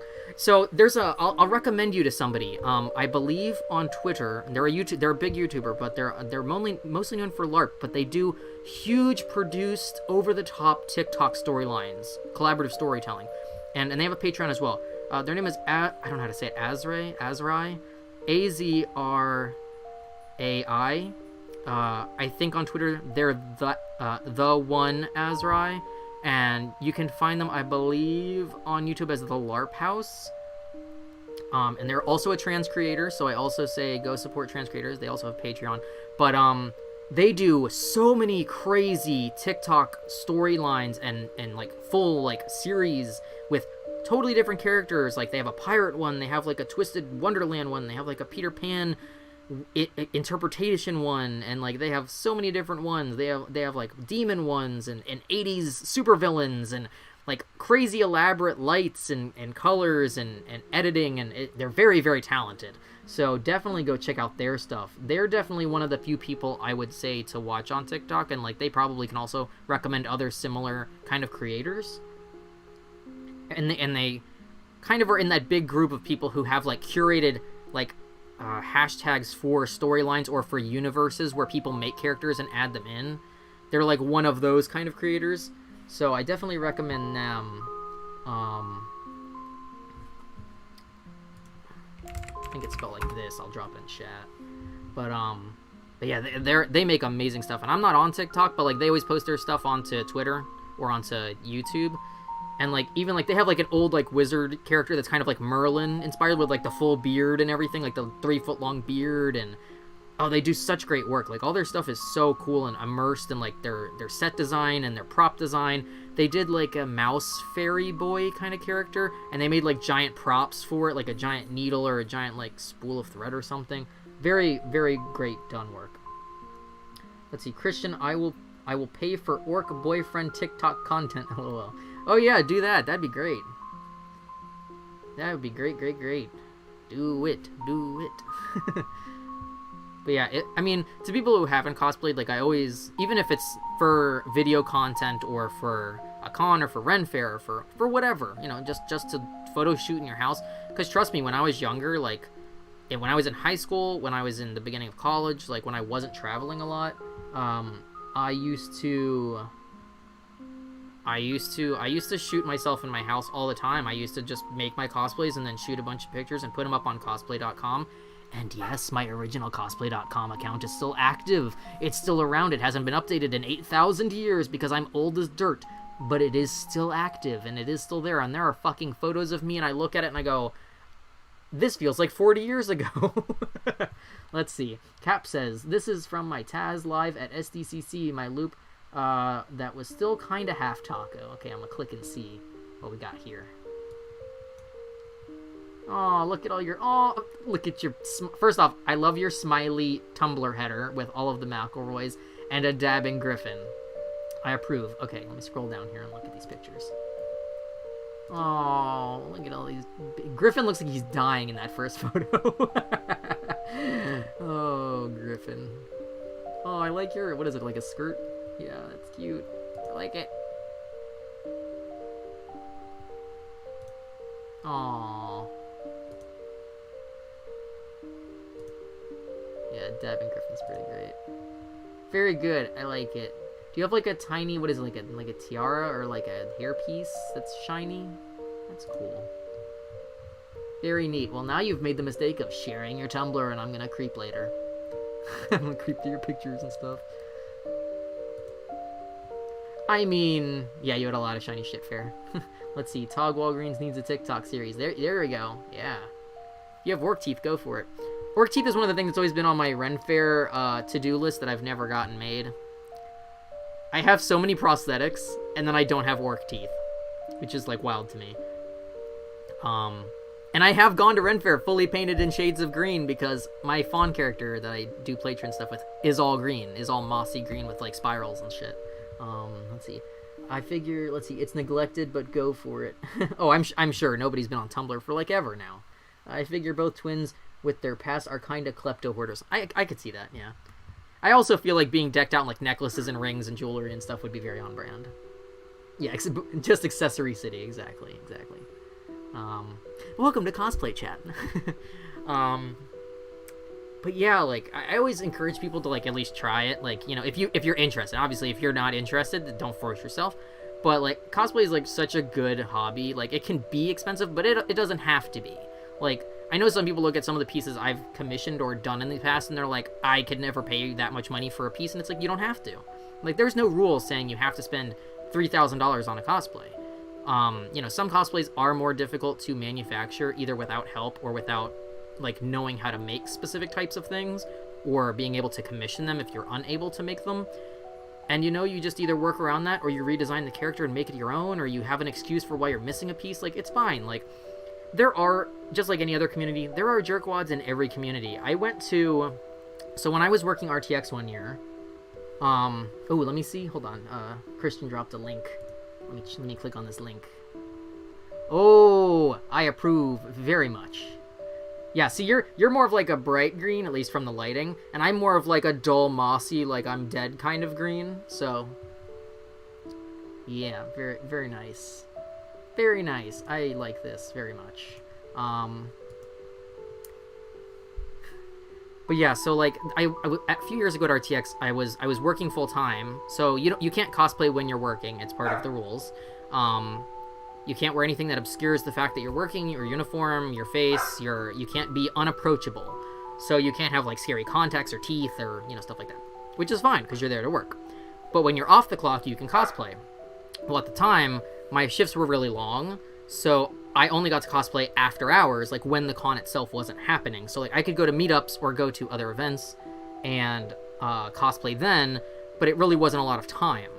So that particular year, I had done if anyone ever listens to Twits and Crits, which I don't think is around anymore, sadly, but is Funhouse's, Funhaus, Funhouse's Dungeons & Dragons series from years ago. I cosplayed as James Willem's D&D character, Derek Benslord, which is based on his dog, Benson, in real life. And basically, he's a quote-unquote human, but he has a bunch of dog features for some reason. Like, he has dog ears and a dog tail, and he acts kind of like a dog, but he's a human. There's nothing wrong with him. So he's like a, you know, I don't know if he was a warrior or a barbarian. I want to say he was a warrior. But he, you know, he had like armor. So I made shoulder armor with bones on it, and I, you know, like with bone patterning on it, and like dark bronze and like almost like a rusty kind of color. And I made bracers that had like spikes in it, that in the same color scheme. I made a, not quite a helmet because I left the top open, but like it went around my head and then like down the sides of like where my sideburns would be, so I could cover my ears. So like I made this helmet with like spikes and cuts in it and details, and then I had big perky pale yellow dog ears that were super realistic looking that would stick out the top, and the armor was made to go around the ears. And then I had an animatronic remote controlled programmable dog tail that had super long fur, so it like really fucking went for it when it went. And what else the fuck did I have? I had fangs. I had, you know, like Ren Fair garb for the rest of it. Like I had like a laced up shirt, and I had, you know, like a couple of belts with like accessories with like wolves on them and stuff. And I went to my friend's meetup, and a bunch of people cosplay and stuff there after the con, and I just wanted to show them like, oh, this was the first time I made foam armor, and I was just showing it off, and this was, you know, a couple years ago now. And I was showing them the animatronic tail, and I like let people play with their remote control until the battery died. And my friend, who's a professional cosplayer, literally like has a cosplay YouTube channel, has been on a cosplay reality show, has written a cosplay book, literally hosts cosplay meetups and stuff, and like is very encouraging though, is very positive and like optimistic and encouraging, and very much wants like everyone to do their best, and like you can always improve, and like but your stuff is great, you know. She's always very positive and friendly. And she posted a video on her Twitter because she was like, oh my god, look at this is so ridiculous. And she was posting like my animatronic tail and like, you know, all my stupid little details and everything. And I made 2 huge weapons to go with it. I made a huge warhammer, and I made a huge very shitty battle axe, because I was doing it like the week of the con and fucking started falling apart. And then when I shipped it from where I live to there, it was so hot that a bunch of shit melted and like warped. But that's the one thing about EVA foam. Shit gets hot, shit melts. But I had like these 2 huge weapons that were like over the top sized, and she was posting videos onto her Twitter, and people immediately were going on the Twitter posts and being like, oh, well, this is bad, or oh, that's bad, or oh, why do they have glasses on, or like, oh my god, like people in the cosplay community are like, and it's mostly people who don't cosplay who have shit to say, and that's the bad part. But it's like, you just have to like not listen to that, because you're always gonna have to say like, oh, well, so-and-so's cosplay was better, or oh, so-and-so did the same character but better, or, you know, your hair's not the right shade, or your makeup's not as good, or you're not wearing the right color contacts. And it's like, you can't let that, like, the people who do have shit to say, because there will always be those people. Like, ever since I was 15 and started posting cosplay on the internet or whatever, people will always have comments to say. But then when you go to a con, nobody says that shit to your face usually. I mean, maybe one awkward asshole will, but like, really, for the most part, people either don't comment, or they ask for your picture, or they want to pose with you, or they want to like talk to you and become friends. Like, I've made more friends via my cosplays over the years than anything else. It's like such a great barrier if you're either socially awkward, if you're shy, if you're, you know, maybe not a big fan of like you're not an extrovert, or you're not good at approaching people. Gemma, please. Bork in chat for you, but shush. But yeah, so like, it's such a great barrier. Like, I'm not an extrovert. Like, I don't mind talking to people, especially like at a con where I know we have something in common, because you've already jumped that first hurdle. If you're in a place that's not your house or your grocery store or whatever, and people already have at least one thing in common with you. They have a shared interest in whatever the convention is for, whether it's RTX and it's for Rooster Teeth, whether it's for video games, whether it's for comic books or anime or whatever. People there, you're gonna meet people who could be friends. And depending on your age, yeah, you might feel like there's less people there your age, but then you kind of have to like gauge your like what your interests are versus like the events going on. Because like, for example, at Dragon Con, everyone's at least 18. Like, no one's a child. There's no 13-year-olds running around while everyone is shit-faced and stoned, like, or literally naked. You know, you're not gonna see a bunch of 13-year-olds wearing Naruto headbands in a crowd of naked people with just their nipples covered in a thong. It's not that kind of con. But if you go to a local anime convention, yeah, it might be a lot of children. It might be a lot of preteens or younger teenagers. Or parents who are bringing their children so that their children can go and their parents are chaperoning them, or whatever. Like, when I was in high school, we only had anime conventions here, and me and my friends would all carpool, and we would get dropped off in another county to go to an anime or a comic book convention, and, like, that was our thing. We'd all cosplay our respective things, and we would go home at the end of the day, and that would be it. Like, we couldn't even, like, get a hotel room or whatever. So, you know, it's very much a good wall breaker to make friends, because depending on what you cosplay or like what you cosplay from, like, even if you think it's obscure, you will honestly, the more obscure cosplays I've done, I've made more friends via, because the people who know that obscure thing get way more excited to see a cosplay of it. So like, my Ghost cosplay got so much attention because nobody else was cosplaying it. Like, 3 people out of 150,000 people is nothing. You know, it's not the same as everybody dressing as Doctor Who. Yeah, every other person is dressed as Doctor Who, Harley Quinn, Deadpool, Spider-Man. You know, depending on the year, whatever the big movie is, like, There was one dude at DragonCon who had a literal big LED counter that he wore on his chest, and every time he saw a Deadpool, he hit one button, and every time he saw Harley Quinn, he hit another button, and they were both in the thousands at the end of the weekend. Like, yeah, everyone can cosplay whoever they want, and if you're looking to be social in it, you can still wear whatever you want, but you also have to imagine that, like, if you're wearing a Harley Quinn costume and so are 3,000 other women, you know, you may not catch as many people's attention to be, like, approach you as a friend as you would have doing a super, you know, unique Swedish band cosplay, which is what mine was. Like, oh, I'm a Swedish drummer from a metal band that nobody in America really listens to at the time of doing it. Like, of course more people are going to be like, holy shit, you know this band? Let's talk about this band. And then we follow each other on social media and we still talk. Or we plan, like, a metal group for the next year or whatever. It's cool, you know? And it's like, you can still do your super popular cosplay. Like, don't ever feel like if somebody's done 7,000 of one cosplay like that, you also cannot do that cosplay. Like, so many people have cosplayed Castiel, and it's like, yeah, I did my own little take on it, but at the base, it was still our regular Castiel cosplay. It was a trench coat, it was a suit, it was a tie, it was, at the time, dyed brown hair. I mean, it was all the same. I just added a few of my own little stupid touches to it, but it wasn't really anything special. I just stabbed a lot of people with it by accident, but it wasn't anything unique.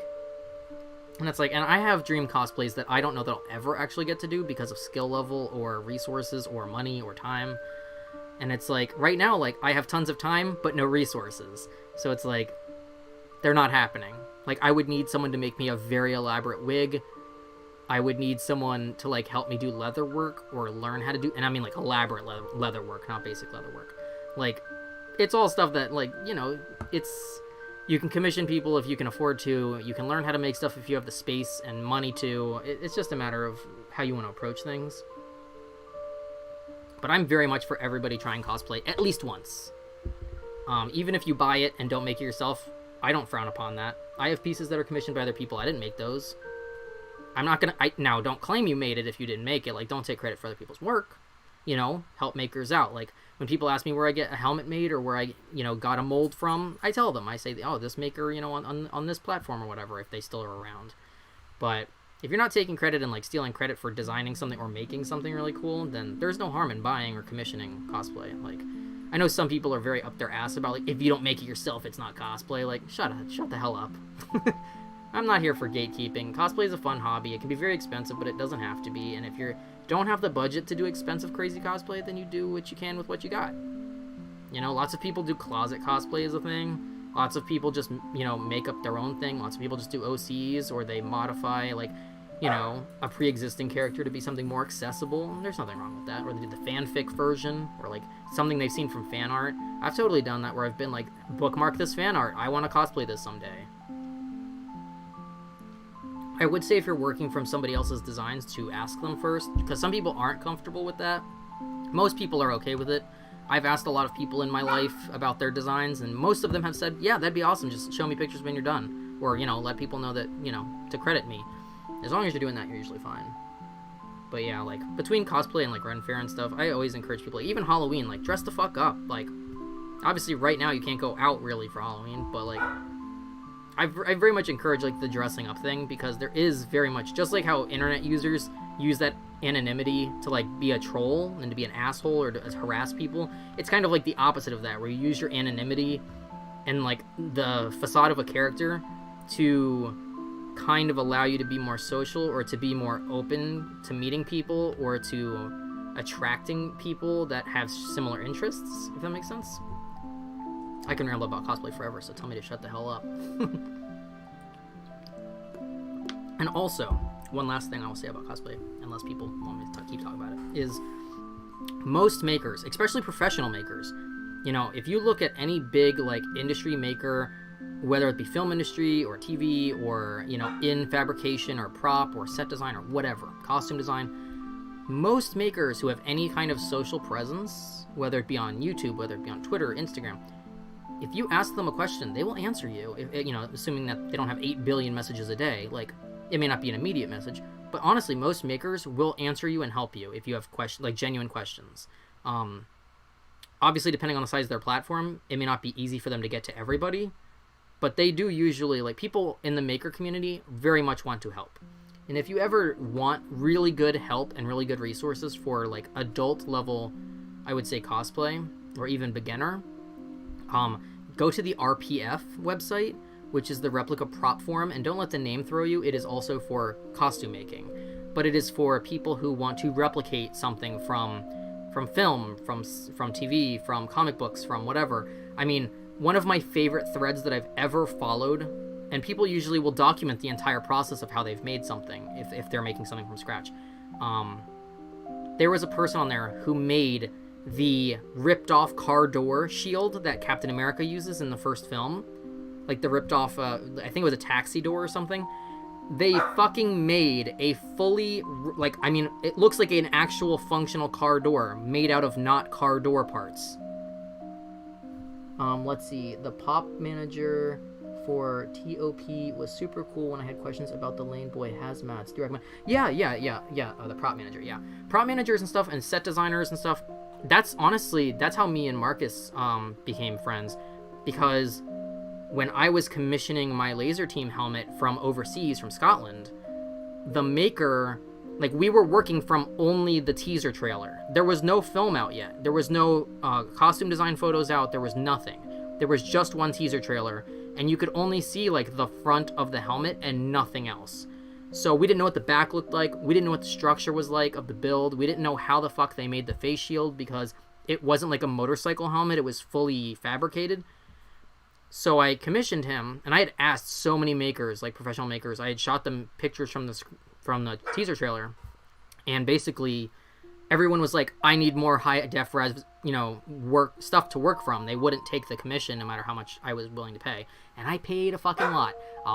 Don't like to say that number out loud because it makes me want to throw up, but I would not trade it for the world, because it gave me many great life experiences that I would never be able to have without that.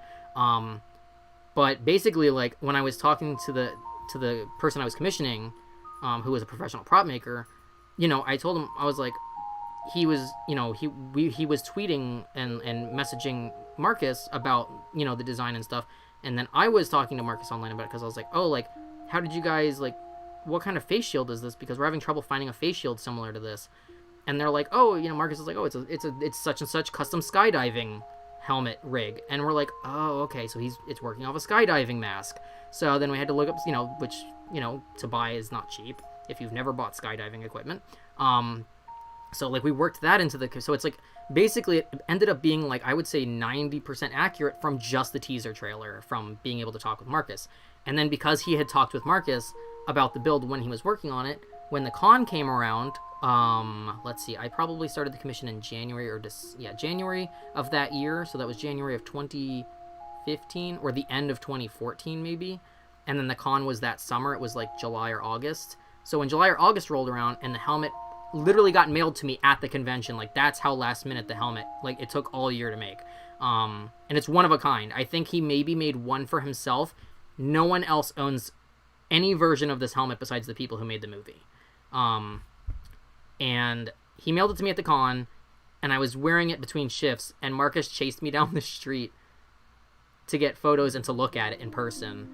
And then basically Marcus just remembered me from that. And so, like, whenever I had questions about cosplay or making things, I would tweet him or I would DM him, and then, like, we got chatty. And then when I wasn't working and I started PAing instead of I was doing freelance the first year.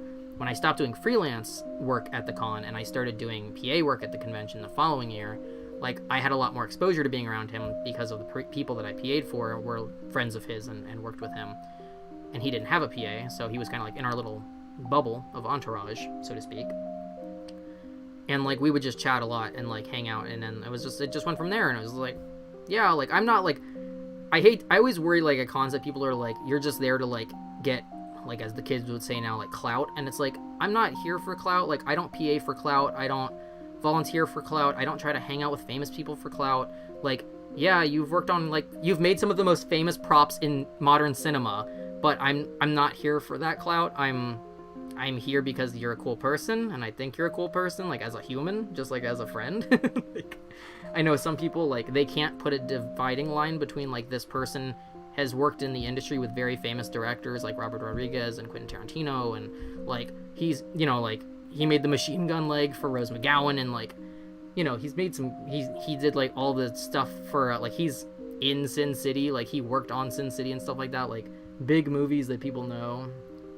Let's see, I may have just painted my silicone elf ears with semi-permanent hair dye to see if I can make them more green. Oh jeez. Oh jeez. I mean, dye will probably help. I don't know if silicone will take hair dye. I guess you'll see. Otherwise you'll sweat it off and you'll just have drippy green ears.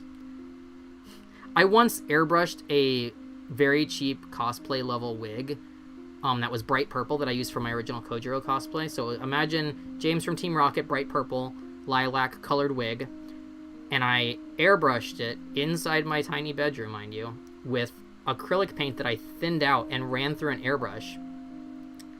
And I airbrushed it to be a Tim Minchin wig. And then when I wore it to the convention, it was so hot that the acrylic paint stained the entire collar of my shirt. So I had this rust-colored, like very dark burnt orange ring around my white dress shirt.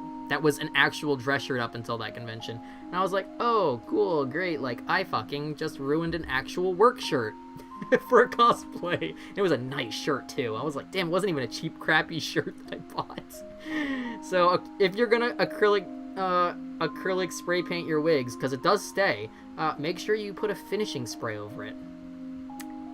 It was worth it. Because that was another, like, obscure cosplay. Like, I cosplayed as Tim Minchin at one Dragon Con for the British track. And I didn't wear shoes to Dragon Con. Like, a lot of cons make you wear shoes. Dragon Con doesn't give a fuck. So I was barefoot for Dragon Con for a year. And I was in a black fucking, like, trench coat, essentially. A white long-sleeve dress shirt. A very hot, sweaty, long wig that was teased the fuck out to the wind. Makeup. Black dress pants, and then no shoes, and like rings and shit. And again, obscure cosplay, but people fucking loved it. People were like, oh my god, you're fucking Tim Minchin, that's hilarious. And I'm like, I live for it. I have a weird history of cosplaying musicians, and then that being my most well-received cosplay, which is hilarious. But hey, people like music, so what can I say?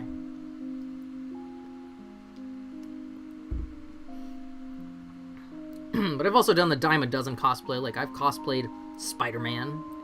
I've cosplayed, obviously, Castiel, which is pretty popular. I've cosplayed James from Team Rocket. Back in the day. Way back in the day. That was like a 2003 cosplay, I want to say.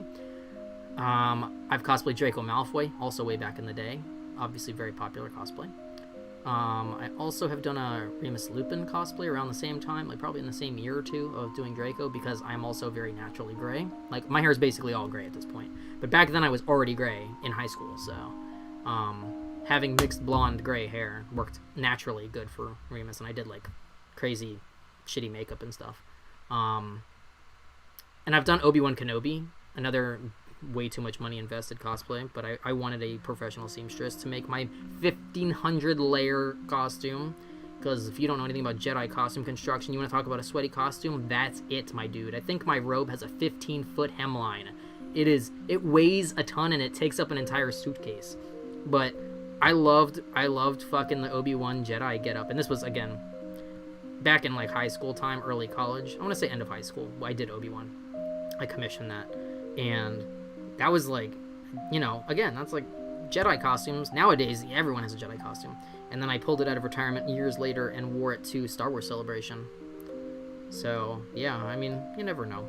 I'm probably too fat to even get into that.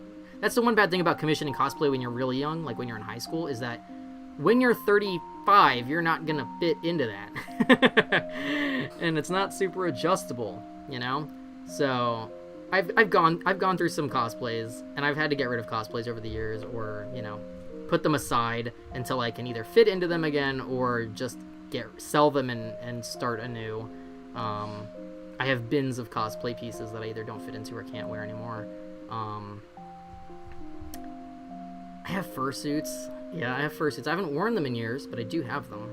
I haven't been to a furry convention since 2010, so it's been a long time. But I have one hyper-realistic one, which terrifies people, because it's an undead character.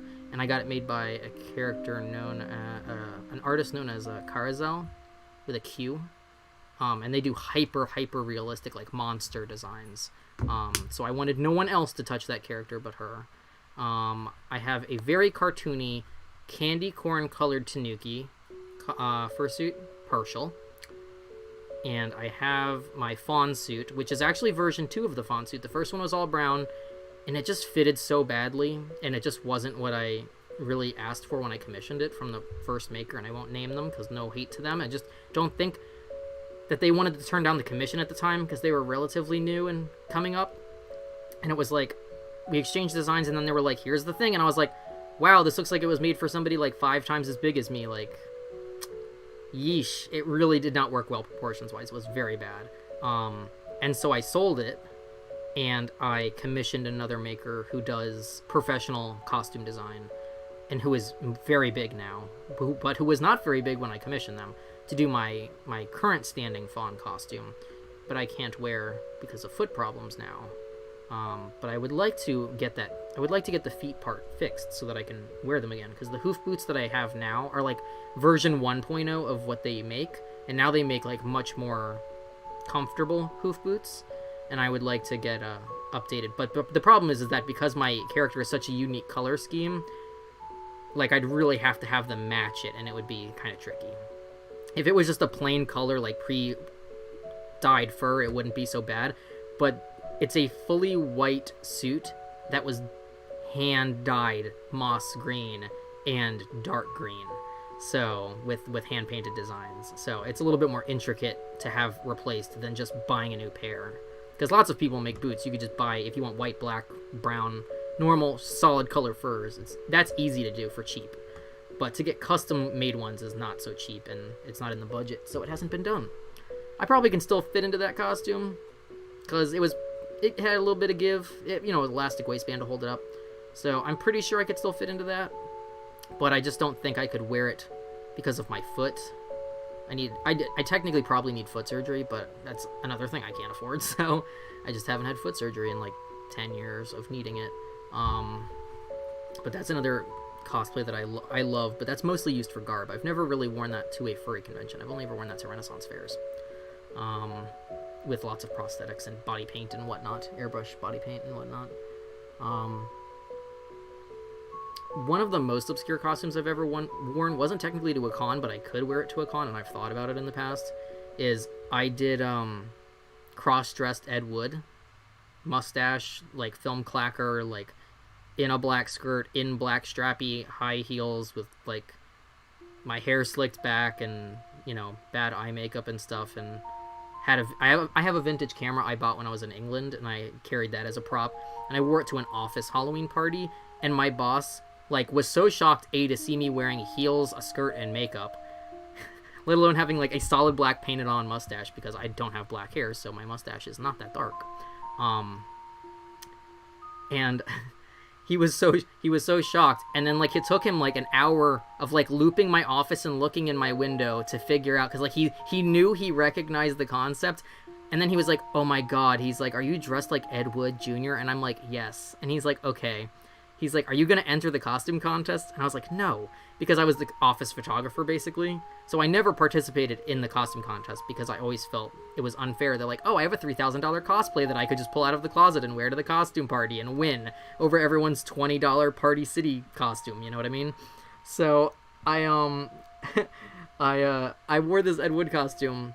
I think it was my first Halloween party at the office of the 5 years that I worked there. And when the costume party came around, I did not participate, as I had said I would not. And then they had a panel of judges that would choose categories. So there was best group, or best scary one, best cute one, whatever. And they had 4 categories. And so they were awarding the prizes after the voting period. And they were like, oh, so and so gets best group, and this person gets best cute cosplay, and this person gets best scary cosplay. And then they were like, and we've decided on another category. Best cult classic goes to Ed Wood. And I was like, oh, fuck y'all. And I got to leave, literally our prize was paid time off. I was like, I mean, I'm not gonna say no. Free paid time off that doesn't come out of my vacation. Bye, bitches, I'm leaving for Disney World. And that's what I used it for. I used it to leave early on a Friday and go to Disney World. So I mean, it worked out, but I always wore, like, wild shit to my office costume party. And then, like, towards the end, I was just like, I'm just gonna wear, like, pre-made cosplays that I already have, because I'm not gonna, like, make some complex thing. I helped one of my coworkers make her costume one year. I helped her make a, I don't watch the show, so I don't remember his name. But, from American Horror Story, there's, that scary clown character from the one season, from the circus carnival season. And he's got that scary fucking mask that goes over his mouth. And she wanted me to make a version of that for her, but, like, in different colors. So I made one for her from scratch, like, the night before the Halloween party at work, and, like, covered it in splattered blood and shit, and she was a scary clown. It scared the fuck out of some people with clown phobia in our fucking office, which was great. But yeah, like, I think the only other time for the Halloween party at work that I ever, like, shocked somebody was when I did my Spider-Man costume. So I made my Spider-Man costume, like, just in time for that Halloween. And I was like, oh, well, I have all the pieces in time. And, like, I'm like, oh, I'll just wear my Spider-Man costume. But what I didn't tell anybody was I was going to dye my hair. So I dyed my hair professionally, like, went and had it professionally dyed so it looked good. And it was, like, very flat, cartoon comic strip brown. Which, like, I don't have brown hair naturally. So I showed up to work, and I was in, like, the full, like, with the mask on and my goggles and everything, and covered head to foot in fabric. I was sweating my ass off. Thankfully, my office was, like, 30 fucking degrees, because I was in, like, full thermals, essentially. And we had this one lawyer who I worked with, and he was a huge comic book fan, and we always talked about the Marvel movies and the DC movies and comic book stuff. He would always come by my office and, like, knock on the window and, like, hey, did you see the new movie? And we would talk for a while. And, like, that was the only lawyer that, like, I even remotely half got along with, even though he was still an asshole, because all lawyers are probably assholes from my experience. But that was, like, our one bonding thing. So I was like, oh, I might wear a superhero thing for Halloween. And mind you, like, I'm short, I'm not jacked, I'm not in shape, I'm not wearing spandex, especially to the office. And it's like, in his head, he's probably like, what the fuck are you about to fucking roll up in this office in? Because nobody wants to see you in anything tight. Nobody wants to see you in anything revealing. Like, no. And not that it was our office, like, revealing wasn't an issue for the office, but I would not want to show up to work and something like that. But I'm like, I show up to work and I have my mask on and everything, and, like, he's already in his office, and, like, I walk around the office and I'm, like, waving to people, and people are trying to figure out who it is because I don't have my mask off, and I'm just like, hey, what's up? And I'm waving and shit. And I've got, like, my fucking, like, big giant metal web shooters on, because I fucking ordered actual metal web shooters, because I'm fucking extra like that, with magnetic removable web shooting stuff. And the rest I, like, basically cobbled together from materials. And I roll up in his office, and he's like, that's fucking sick. And he's, like, talking to me about stuff for a while, and then, like, I still have the mask on, and then I pull my mask off, and I'm wearing contacts, which I also never wore contacts in the 5 years that I worked there. And I had never, like, dyed my hair. And so, like, I pull my mask off, and he's like, holy shit! And I'm like, because, like, when I dye my hair, I look like 20 years younger, because I don't look gray and old anymore. So when I dye my hair a solid color, it makes me look not fucking 60. And then I was wearing contacts, so I wasn't wearing, like, my giant fucking bottle-ass glasses. And he was like, oh my god. And I was like, he's like, he, like, legitimately didn't know how old I was before that, and then he was very confused. Because I was like, he was about the same age as me. Like, he wasn't, like, an older guy. He was, like, I believe he was in his early 30s. And I'm like, at the time, I was, like, maybe, I don't know, 28 or 29. I don't think I was 30 yet. I think I was, like, about to be 30. And so he was, like, shook because, like, everyone always sees me with, like, gray hair and, like, my big-ass glasses, and I'm blind, and I'm, like, hunched over in an office with a fucking, like, giant-ass sweater on, and, like, I don't know how old people thought I was, but when he saw me with, like, solid, like, dyed hair and like, contacts in, I think he was, like, very taken aback, and he was, like, reconsidering everything he assumed, and I'm like, I'm not old, motherfucker, I just look like shit, like, and this is why I put the Spider-Man mask back on. To be fair, the guy who did my hair brown for my Spider-Man cosplay, he said it physically pained him to dye my hair because he loves my hair so much. Hold on. My phone is full of alerts for some reason. Is everything okay? Mark as red, mark as red. Okay, everything's fine. Just automated messages. That's fine. But yeah, so it was just really funny because, like, I think I went from looking like I was 10 at one point to looking like I was 60, and there was no middle ground. So it's like, cool, I just look like shit now. I feel like I look like the fucking Crypt Keeper, only pale instead of brown and burnt up crispy husk.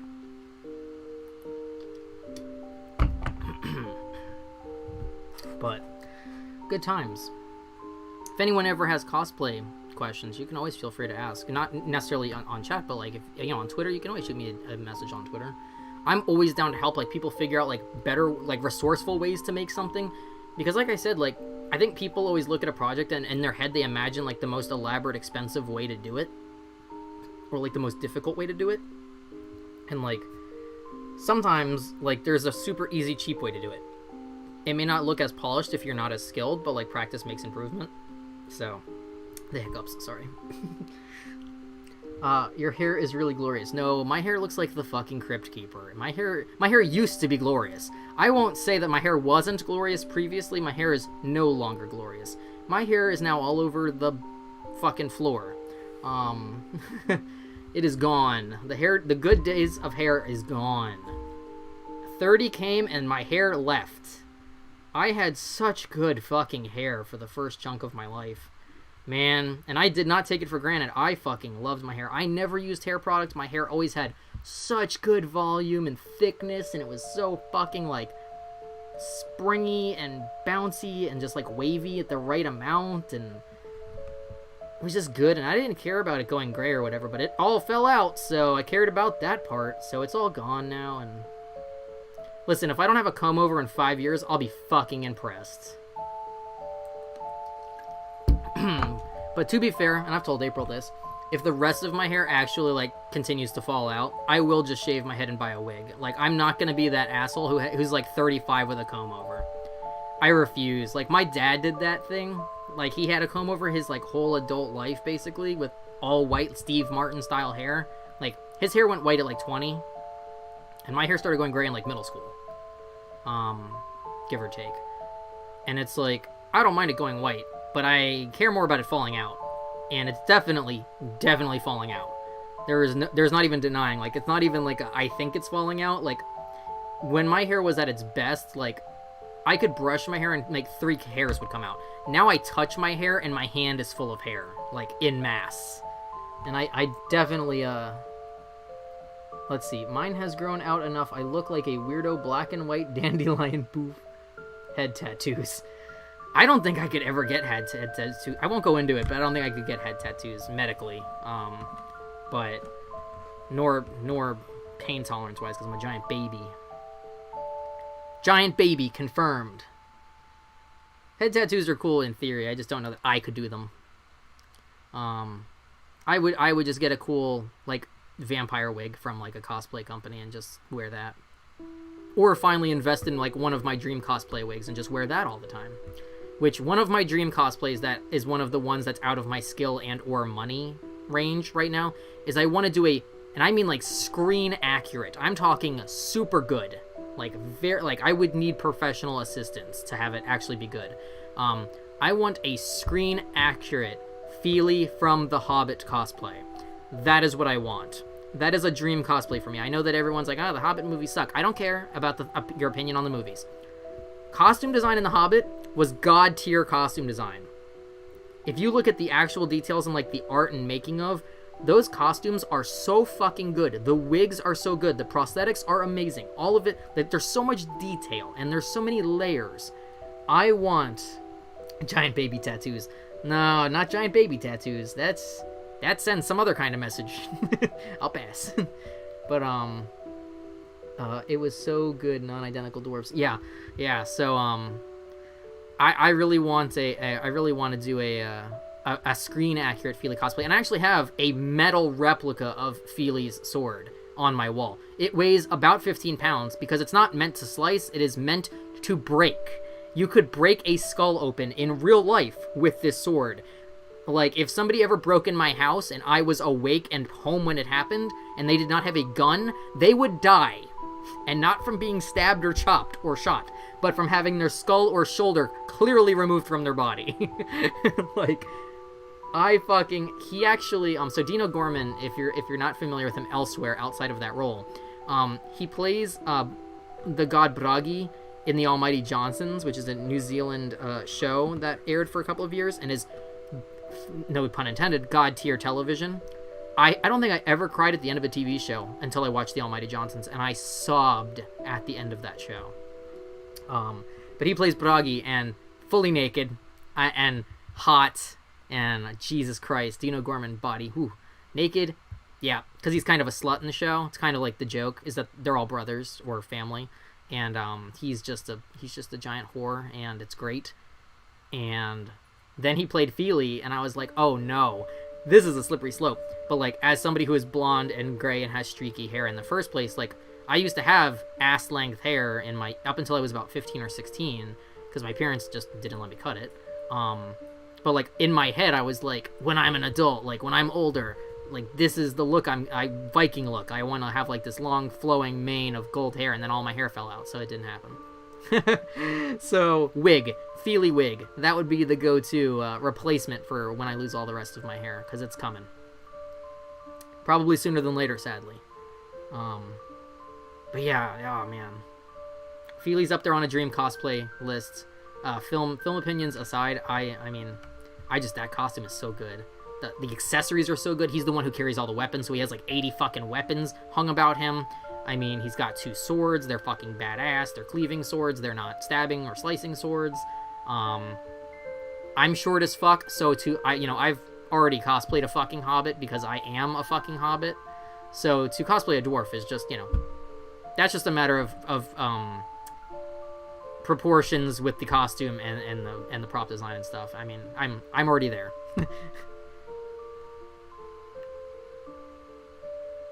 I used to have a really long list of like big dream cosplays, and I think I kind of got to a point in my like early 20s where I had a window of time where I wasn't making as many cosplays as I wanted to be, and so I kind of got like burnt out on con crunch, which if anyone cosplays and goes to cons knows what con crunch is and how terrible and unhealthy it is. And when I got to my later 20s and I was out of school and working full time, I kind of watched what con crunch was doing to my friends and to people my age, and I'm like, it's one thing when you're 15 and you're doing con crunch, like the night before a con in the hotel sewing your costume. That's one thing. People do that at every con. That's not an uncommon thing, especially if you're younger, or even up to like university age, I would say. But like once you hit your like mid 20s, late 20s to 30, con crunch is so unhealthy for multiple reasons, but it like removes a lot of the joy from the hobby. Like if you're doing it as a job, it's one thing, you have to do it, but like if you're going to a con, and a lot of cons you have to book a year in advance, at least big cons you have to book a year in advance. So like Dragon Con happens in September. The previous September is when you buy your tickets in your hotel room. Like they sell out literally in like 10 seconds. So if you're going to Dragon Con, you already know a year in advance, I'm going to Dragon Con. You have a whole year that you can work on your costumes if you haven't already made them. Or you're not like recycling other costumes.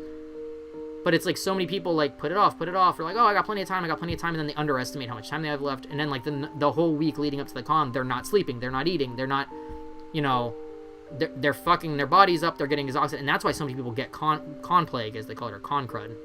Because you've basically fucked up your immune system for a solid week, 2 weeks before the convention. Then you've gone into a convention scenario where a lot of people aren't washing their hands, they're not sanitizing, they're not, they're not wearing deodorant, they're not showering often enough, they're wearing costumes multiple days that aren't washed in between. Like there's so many different factors. There's people that go to con sick, all these different factors that come into play, and then people come home from cons and get super, super sick.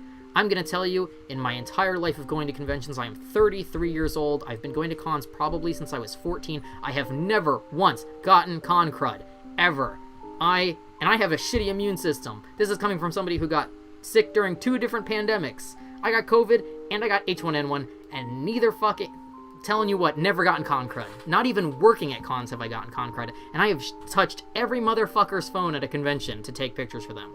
I have been the photographer. I have been handler for cosplayers. I have been PA for people to carry their stuff. I have held the Sharpies for autograph sessions. I have been fetch boy. I have been escort. I have been the food grabber. I have been everything. I've handled the cash money for people. Never gotten con crud. Why? Because I A, wash my fucking hands, I shower at least, if not twice a day, once a day, I eat, I don't con crunch so that my immune system, I actually sleep before a convention. If I am working on a cosplay before a convention and it does not get finished to a wearable point, I just don't bring it. I just don't bring it. If it gets finished halfway and it's like a wearable costume, but maybe I'm missing a weapon or I'm missing a prop, I'll wear it. Because to me, the fun isn't just the making it. It's the wearing it. It's the experience. It's the meeting people. It's all of that kind of stuff. So I don't con crunch anymore. I haven't con crunched in years, and I don't regret it. To me, if I don't give myself enough time to finish it on normal amount of time, like with healthy habits included, then it's just not the time to wear it. I'll wear it at another convention another time. You know? It's just not worth it. It's not worth, and it also, so many people get, like, the mental health side of it, it's so bad to go into a con so exhausted and stressed and like, oh, is it gonna fall apart? Do I need to carry safety pins with me or glue? Or, you know, like, I've stapled shit together at a con because something fell apart. I'm not above bootleg fixing a costume on the fly. Go get a stapler, fucking staple the costume together, and when you go home, you resew it, you know? I'm not gonna bring a sewing machine to a con anymore. I'm not. I'm too old for that shit. And, you know, like, if there are people who actively enjoy con crunch, they're liars. Nobody actively enjoys con crunch. They think it's part of, like, the adrenaline rush, but to me, like, the fun of cosplay, like, yes, making things is fun. You get to learn how to do things. You get the satisfaction of making it and it working and it coming out okay, or the finished product. But for me, the satisfaction is the wearing it and the meeting people and the reactions to it, especially the more unique ones. So, I don't know. It's just such a weird community, and like that, I used to be very active online in the cosplay community when I was younger. Like, I would say high school through beginning of college, I was very active because I was going to cons all the time. So obviously I was taking pictures all the time. Whether I was taking pictures of myself at home or I was taking pictures at cons, because I was always taking pictures at cons even before I was hired to do it, or doing it for the newspaper, or doing it as a volunteer. I have always been working cons in some capacity, even if it was just on my own for my own galleries and stuff. But I used to be super active in the online community, and then I kind of faded out of it because, yeah, like, as social media became a bigger thing, and it wasn't just a cosplay forum, like, there is such a toxic audience that, like, looks to bully people, and it's like, I don't have energy or time for that in my hobby, because cosplay is one of the few things that I do that is not monetized. Like, I do not make money from cosplaying. I do not make money from selling cosplay. I do not make money from making props for cosplay.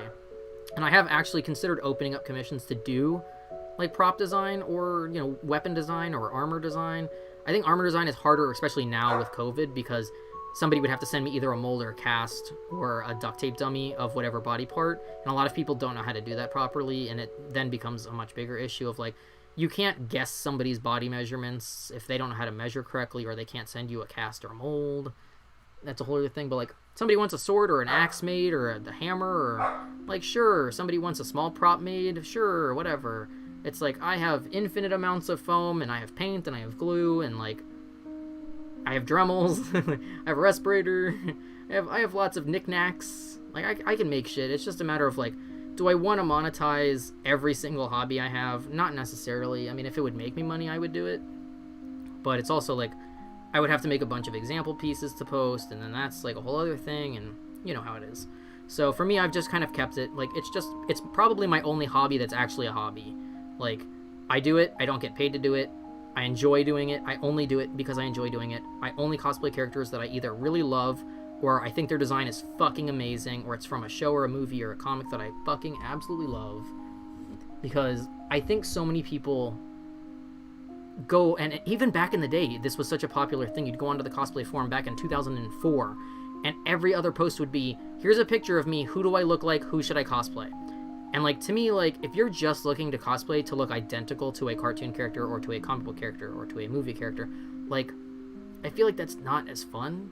Like, if you're like a professional level, like, makeup illusionist, and you can legitimately make your face look like another actor or a person, cool, go for it. Have the time of your life. I see lots of people who do that are successful, because they can really mimic a character specifically, or an actor and all of their characters specifically. Like, there used to be a pretty, no worries, Christian. Have your doggo time. But yeah, like, so many people, I think, they're worried about looking like the character instead of just dressing up like the character and having a good time. Like, yeah, I've cosplayed characters that I would say I held more of a natural resemblance to, but I've also cosplayed plenty of characters I don't hold any resemblance to. I mean, I'm short as fuck. That's not gonna stop me from cosplaying a tall character. Like, I'm very, very fucking pasty. I'm not gonna, like, spray tan for a cosplay, you know? Which is a whole other thing. That's a whole other problem in some places. Wait, Jesus, we won't get into that, though. I'm sure you can fill in the blanks. Some people take things to a problematic level. You know, like, I'm not going to try to, like, not, like, there's one thing to, like, wear makeup, and then there's another thing to, like, only cosplay because you look specifically like one character, or that you're built like a specific character. Yeah, naps are nice. Me in bed all morning. It's actually really warm in here, and I don't know why, because the AC should be on, and I'm concerned that it's so warm because I have the blinds closed. Oof. But yeah, so, you know, it's just, I always tell people to go for it. Like, if you want to do it, just go for it. You know, don't be worried about people judging you. If you don't want to do something expensive, don't do something expensive. If you need help, ask people, because people will help. There's forums for it. There's subreddits for it. There's whole websites for it. I don't know which ones are still active, so I won't name drop them right now in chat, but, like, there's so many huge cosplay websites that have been around for more than 10 years. It's like, the resources are out there. People who want to help are out there. People with helpful knowledge are out there. Even on Twitter, like, shoot someone a message. Like, maybe they don't get to every message, but, like, if you ask a bunch of people, like, someone's gonna answer you, or point you in the right direction to someone who can answer you. Like, I am not knowledgeable about every type of making on the face of the earth, nor would I ever claim to be, but I'm definitely somebody who likes to learn, and I'm somebody who likes to try things if I have the resources to. But, like, I know lots of people who know way more about stuff from a professional level than I do, so if I don't know an answer, I would definitely turn to them and be like, hey, if you've got a minute at some point, can you answer this question? And honestly, a lot of times I get answers, so... Let's see, I'm also sweating my bum off. It's hot as heck in here. You should not be hot. You live in a place where it's full of snow and ice. I at least live in a place where it's like 90 fucking degrees. It's hot in here. And I have my fan on and everything. Fuck, it's hot in here. Why is it so fucking hot? Anyways, I wasn't expecting this to turn into cosplay talk, but cosplay talk. In the future, I would like to do streams where I either make stuff, or paint stuff, or modify stuff. You know, because, A, I know people like watching people make stuff, or paint, or whatever. So that is a future thing. I don't know how easy it would be to do streams for, like, full, like, start to finish projects, just because of, like, dry times and, you know, having to wait for things to you know, some things take time to dry or cool or cure. Like, some things it wouldn't be super ideal to do as a streaming thing. I could do, you know, as an edited video maybe for the coffee, which, if anyone is lurking in chat and is new, all of my VODs from my streams go to my coffee, which I'm going to link in chat. My coffee is essentially my Patreon. There are no tiers, though. The tier is $1 and up. So you donate $1 or you tip $1, however you want to refer to it. You tip $1 and you get access to everything. I have exclusive videos there. All of my VODs are there. Discounts to my shop are there. You get 25% off my shop. Let's see. You're a liar. It's 55 degrees. 55 degrees? You should not be hot and sweaty. 55 degrees. No. But yeah, so check out my coffee. Also, I'm going to go ahead and bump April, our mod's coffee, because she runs a nonprofit, and her nonprofit has a coffee page that you can donate to help her with expenses for the nonprofit and to help her get stuff done. And also, she has a shop that you can buy product from, and that also helps the nonprofit and her pay her bills. So, I also link that in chat for Sage and Prim's mobile wash station.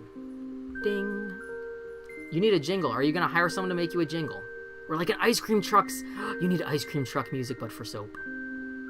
It's like Griffin's ice cream music, but for soap.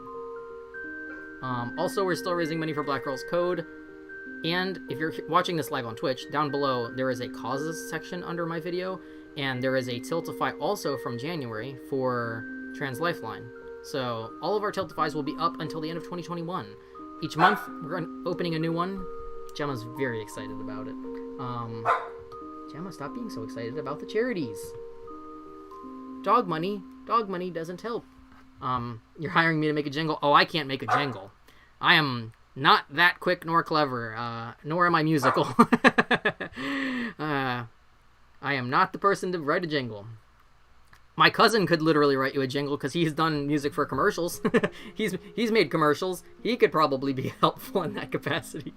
But I don't have that gene. I am not the musical person in the family. If you want to see my musical ability, go on my Coffee and watch my Rock Band videos. That's about the extent of my musical ability. I can play fake music on a video game. I can do really... too late, you're already hired. That's not how being hired works. You hire me, you send me a PayPal payment, and then I just go, hold on, let me back up from the mic. Come buy some soap! And that's it. That's what plays on your truck when you hit the horn. And I don't know how the mic picked that up because I leaned away a few feet, but... like, that's it. That's what your truck horn is. You just drive around the town going, come buy some soap. Get your soap here. Get your soap. It's not even a jingle, it's just somebody yelling.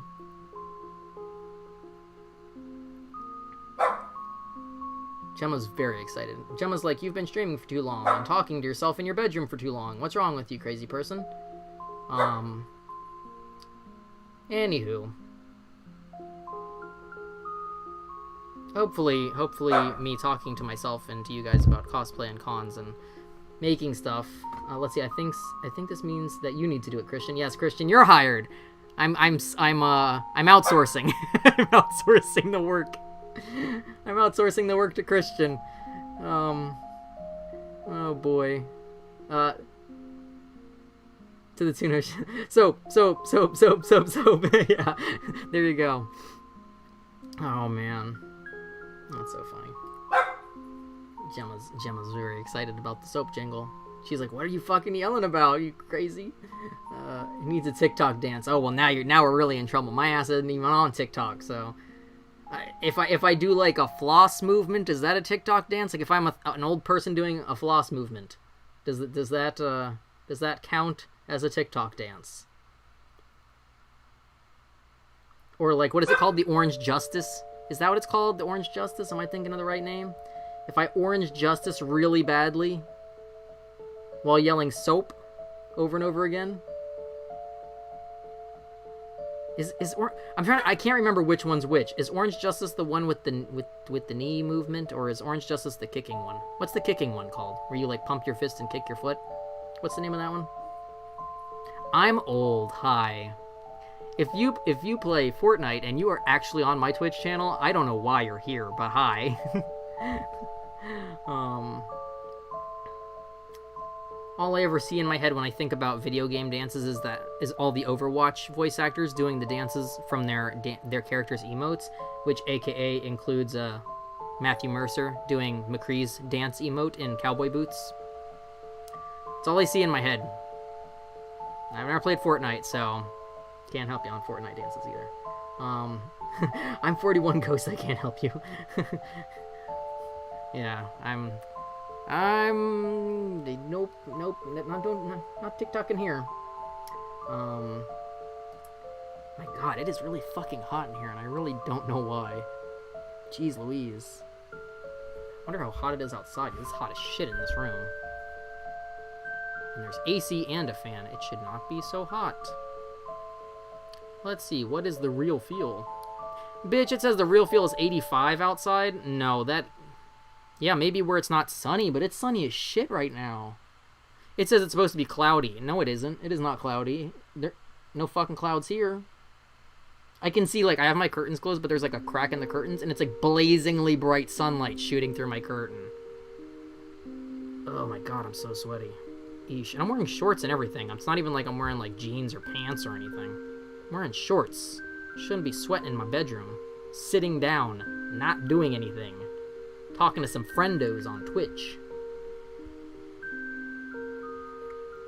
It says it's supposed to be 69 tonight. I don't know if I believe that, but I would like it for it to be slightly cooler, because theoretically, oh, it's gonna rain tomorrow. Of course, it's gonna storm. Oh my god, it says it's gonna storm from like 5 p.m. to 3 a.m. tomorrow. Which is exactly when I have to go out to another city to do my taxes. Of course, and it's still gonna be fucking hot, even though it's gonna rain. It's not gonna go below 84 all week. Are you kidding me? Which means it's really gonna be like 90 in the real feel, because there's, aside from the 1 day of rain, it's just gonna be fucking humid. Florida sucks. I hate living here. Anyways, weather talk aside. Yeah, make up a soap chant and a TikTok dance, and I mean, I don't know how you're gonna advertise the TikTok dance while you're driving the RV. Gemma, I'm gonna turn around and you're gonna get squirted with this water bottle. Gemma, you can go outside in a minute. You had all morning to go do anything you wanted. All morning. To anyone who's new in chat, I live with a 3-headed dog, but lately one of the 3 heads just barks during the stream. She just walks up behind me and just starts barking. She doesn't do this all morning before the stream, just when I'm streaming. It's a new thing, just the last, like, month. Yeah, and that's why we have a Bork emote that is a 3-headed dog, which, okay, so let's talk Twitch stuff real quick while we're talking about the emote. So, I still need to fix the emote, since obviously the emote is busted as fuck. That's on the to-do list. I just haven't had time between everything that has gone on to do it. It is still on the to-do list. I did not forget. So that's number 1. I still need to update my panels here on Twitch down below, because I also still haven't gotten to that, but taxes was more important than Twitch panels. So it's hopefully March. This is all going on the March to-do list. Assuming nothing goes crazy at the tax appointment tomorrow anyways. Yeah, Bork, exactly. What else? I am waiting for the animator to release the updated animation that I'm gonna get for my stream scenes, because I'm gonna change my stream scenes. I'm gonna do this real quick. So if you weren't here at the start of the stream, I do have a new stinger. So I also am gonna have new animated screens. I'll show you the stinger real quick.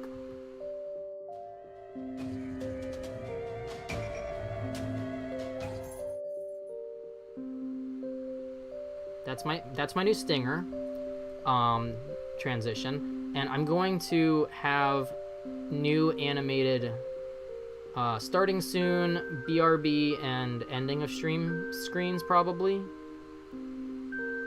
And I'm also going to have an overlay that matches those animated screens, but I'm waiting for the person who's the animator to update the color scheme. Thank you, April. Yeah, I love it too.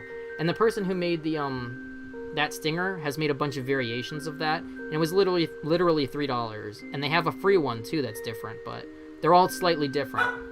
So, if you're ever looking for stingers or scene transitions or overlays or emotes for cheap, go on freaking Etsy, man, because there's a lot of artists on there that are putting out, you know, custom work for cheap, or, you know, taking requests for, like, dirt cheap. I mean, like, these people are working for nothing, basically. I'm assuming that they get enough sales that it justifies charging so little, because if you had stuff custom made, it would cost, like, easily a few $100s. This stinger costs like $3 on Gumroad, and he offers like a bunch of variations of it, like different styles of pedal falling, or different speeds, or like ones that just go sideways, or ones that just go down, or whatever. But I liked the kind of smacking into the screen one the best, so that's the one that I went with. I might change it in the future, but for $3 you can't go bad. Let's see. April says that's what she's most excited about figuring out. Twitch is getting cute shit for my channel. Yeah, and you can always change it. That's the nice thing. Like, if you get something and you don't like it, like, it's not permanent. You can always change it. It's like my current starting screen is something that I made. I'll throw it up in case anyone's never seen it.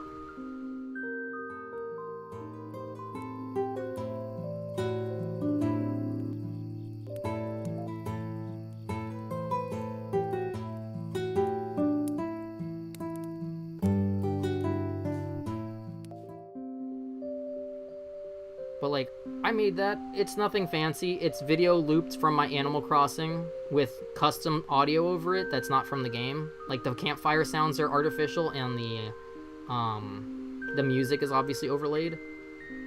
But I just made that super quick. I just screen capped from my Switch and just uploaded it as a video into OBS. And then I put text over it. That was it. Nothing fancy. And then my BRB screen right now and my ending screen, my offline screen, or whatever they call it, are just literally JPEGs. They're just text on a background with music. That's it. Let's see. Christian says, I need to get situated with additional gear so I can do this stuff. I mean, yeah, depending on what your stream setup is, it can be easier to do with some things. Like, I don't know if you have 2 displays. Like, literally my setup, right now anyways, is for when I'm PC gaming, I have a laptop that's plugged into a relatively small flat screen TV that's right next to it on my desk. Like, my TV is literally on my desk, and it's plugged in as my second monitor. So I don't have like a regular second display. I have a TV that I use as my second display. So like right now I see Steeb on the TV, but I see OBS and Twitch over on my computer. And then I have a keyboard, an external keyboard plugged in. I have a microphone plugged in. I have a mouse plugged in because I don't like using the trackpad and the laptop keyboard.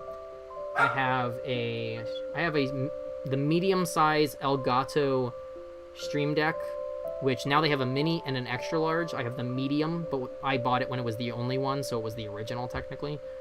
My consoles are plugged into an HDMI switcher in the back of the TV, so all the game consoles like the Switch, the Xbox, they play on the TV, and the Elgato is hooked into that HDMI switcher, so they're all captured on the Elgato capture card, which goes into the computer. So I have one USB hub for some of that stuff, because obviously my computer only has so many USB ports. And then for my camera setup, I have a camcorder that has a Elgato Cam Link that lets me use it as a HD webcam, basically. Let's see. Right now I'm streaming directly from my Xbox and watch chat on my laptop. Okay, so the nice thing is theoretically, I mean, if you have a TV and a laptop, you could basically do a much less crazy version of my setup, where you literally just, the only thing you would need to add into the mix would probably be, I mean, I guess a capture card, because I don't know how OBS works if you stream directly from the console. I assume it doesn't, but I don't see why you couldn't. I've never experimented with it. I wonder if you could switch stream scenes with OBS from your laptop if you're streaming from your Xbox. I'm not familiar with it, but I would have to fuck with it and find out. I like doing weird test streams where I test new things out. Like the other day, I don't know if anyone saw it, but I did a test stream from my phone. I don't think there was any audio, though, so that was a problem. So the issue with streaming from my phone is I think you have to have your mic turned on. I don't think it picks up internal audio from your phone, which is a problem for the kind of thing I was trying to do.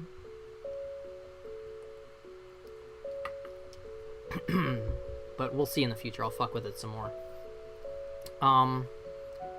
Anyways, yeah, and I've been trying to help April a little bit with her stream setup, because she's trying to get into it as somebody with no Twitch using history. So you can always message me if you have like questions on like other ways to set it up, because really another easy way you could set it up if you had an extra couple of bucks. I don't know how much they cost nowadays because I haven't bought one in like 8 years, but I have an Elgato, an old school Elgato capture card, an external capture card, and I literally just plug it into the console, into the display, which is my TV, and then you plug it into the computer via USB, and that lets me stream, like when I stream from the Switch or from the Xbox, I just, let's see, Streamlabs worked when I did Among Us on my phone. Okay, so then theoretically, I don't see why you couldn't do the same thing when you're on Xbox, just have OBS open and control it on the laptop. Yeah, that would make sense. Because it's still all ported into Twitch, the same Twitch account, so theoretically in my brain I feel like it should work. I've just never done it personally. I don't stream directly from my Xbox. Like when I've done the Rock Band videos, I record them directly via capture card on my laptop through my TV. So it's an easy setup. It's just, you just have to get a capture card. I have an old one, so I don't have like one of the super crazy new ones that's like 4K, 8K, you know, any of that stuff. I have 2 Elgatos technically, because I have one for vintage gaming, because it takes composite plugin, which is the Elgato HD, I believe, the old brick-shaped one. And then I have the one that came out right after that, which is the HD60, which was the one made for HDMI. So I have those two. They're very old. They're very outdated. They weren't expensive. I bought them both on sale at the same time, and it cost me like nothing. And I've had them all this time, and they still work, and they work just fine even though they're outdated. So even if you bought an older model and you didn't buy like a 4K one or an 8K one, I don't know what Elgato current models run for, but as long as it supports the consoles that you use, that's another way to do an easy hookup if you don't want to go directly from the console. But if you can do it just from the console, then hey, even better. Saves you some money, and it works.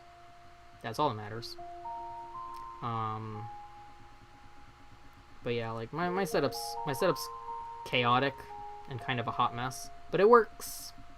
I never used to use an overlay or a stinger or anything back when I used to stream the first time I was on Twitch many years ago.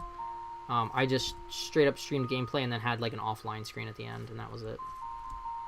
And if you've been around this channel long enough, even since I've returned, you know that my header was so old from old Twitch before it got all crazy and updated and stuff that it looked like it was like 2 pixels. Like it was so bad. Because my old header for years, up until 2020, when I came back, was a Photoshop of Luigi from Luigi's Mansion, like a scared Luigi with his the vacuum ghost hunting machine, and then it said "Hold That Ghost" in like a crazy font or whatever, and that was my header. But when Twitch upgraded and things have gotten so much better resolution wise, it like basically didn't survive the upscale. It looked like shit. So I was like, I definitely have to change this if nothing else, which obviously it has changed since then.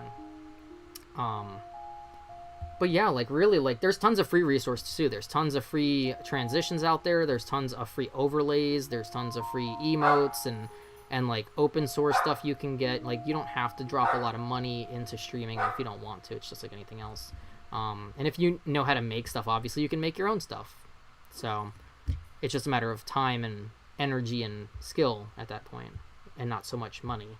I think Gemma's really trying to tell me something.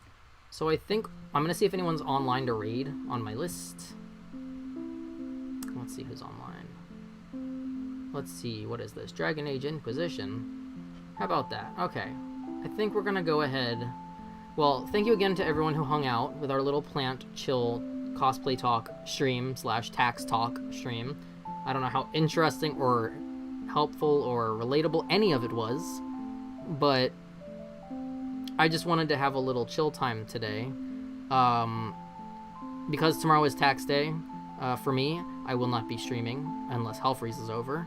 So don't plan on seeing you tomorrow. Thursday and Friday we should be back to normal though, assuming I have not had a full nervous collapse after my tax appointment. That is pending. So yeah, we're gonna raid Froggy. Yeah, thank you for joining me as always, to everyone who hung out or lurked or borked in chat. Hopefully March I'll be able to dedicate a little bit more time to stream stuff, since February was a little chaotic with tax prep and house stuff and other stuff. So just trying to get things on track. You know, it's the beginning of the year still, even though it's flying by already, but we got to make some progress on our Animal Crossing redo. I would like to do some Japanese streams. I don't know how I'm gonna do that, but maybe at some point we'll try that and you can all laugh at me. I want to do some Doodle streams. I want to do some Jackbox streams. You know, I want to do some more indie games. My cough is still getting better from COVID. Obviously you haven't heard me cough a shit ton today, so that's always good. The more my cough gets better and the more I can talk, the more it's easier for me to do a lot of dialogue games. So I feel like in March we'll be getting back to dialogue heavy games because I can talk now without coughing every other word, because that was kind of why I had to put all that on pause. So we'll get back to chat plays Monster Prom and Monster Camp, which is always fun. We'll get back to doing some Poke-Meme art streams. And again, if you're new here and haven't seen any of that stuff, you can check it out in the VODs. The Poke-Meme streams are always fun. But yeah, we're going to go ahead and raid Froggy and hope everyone has a good day. And take care of yourself and each other. And let's get this raid going. Gemma's so excited for this raid. Alright. Have a good day, guys. See you later. Thank you for chilling. Bye.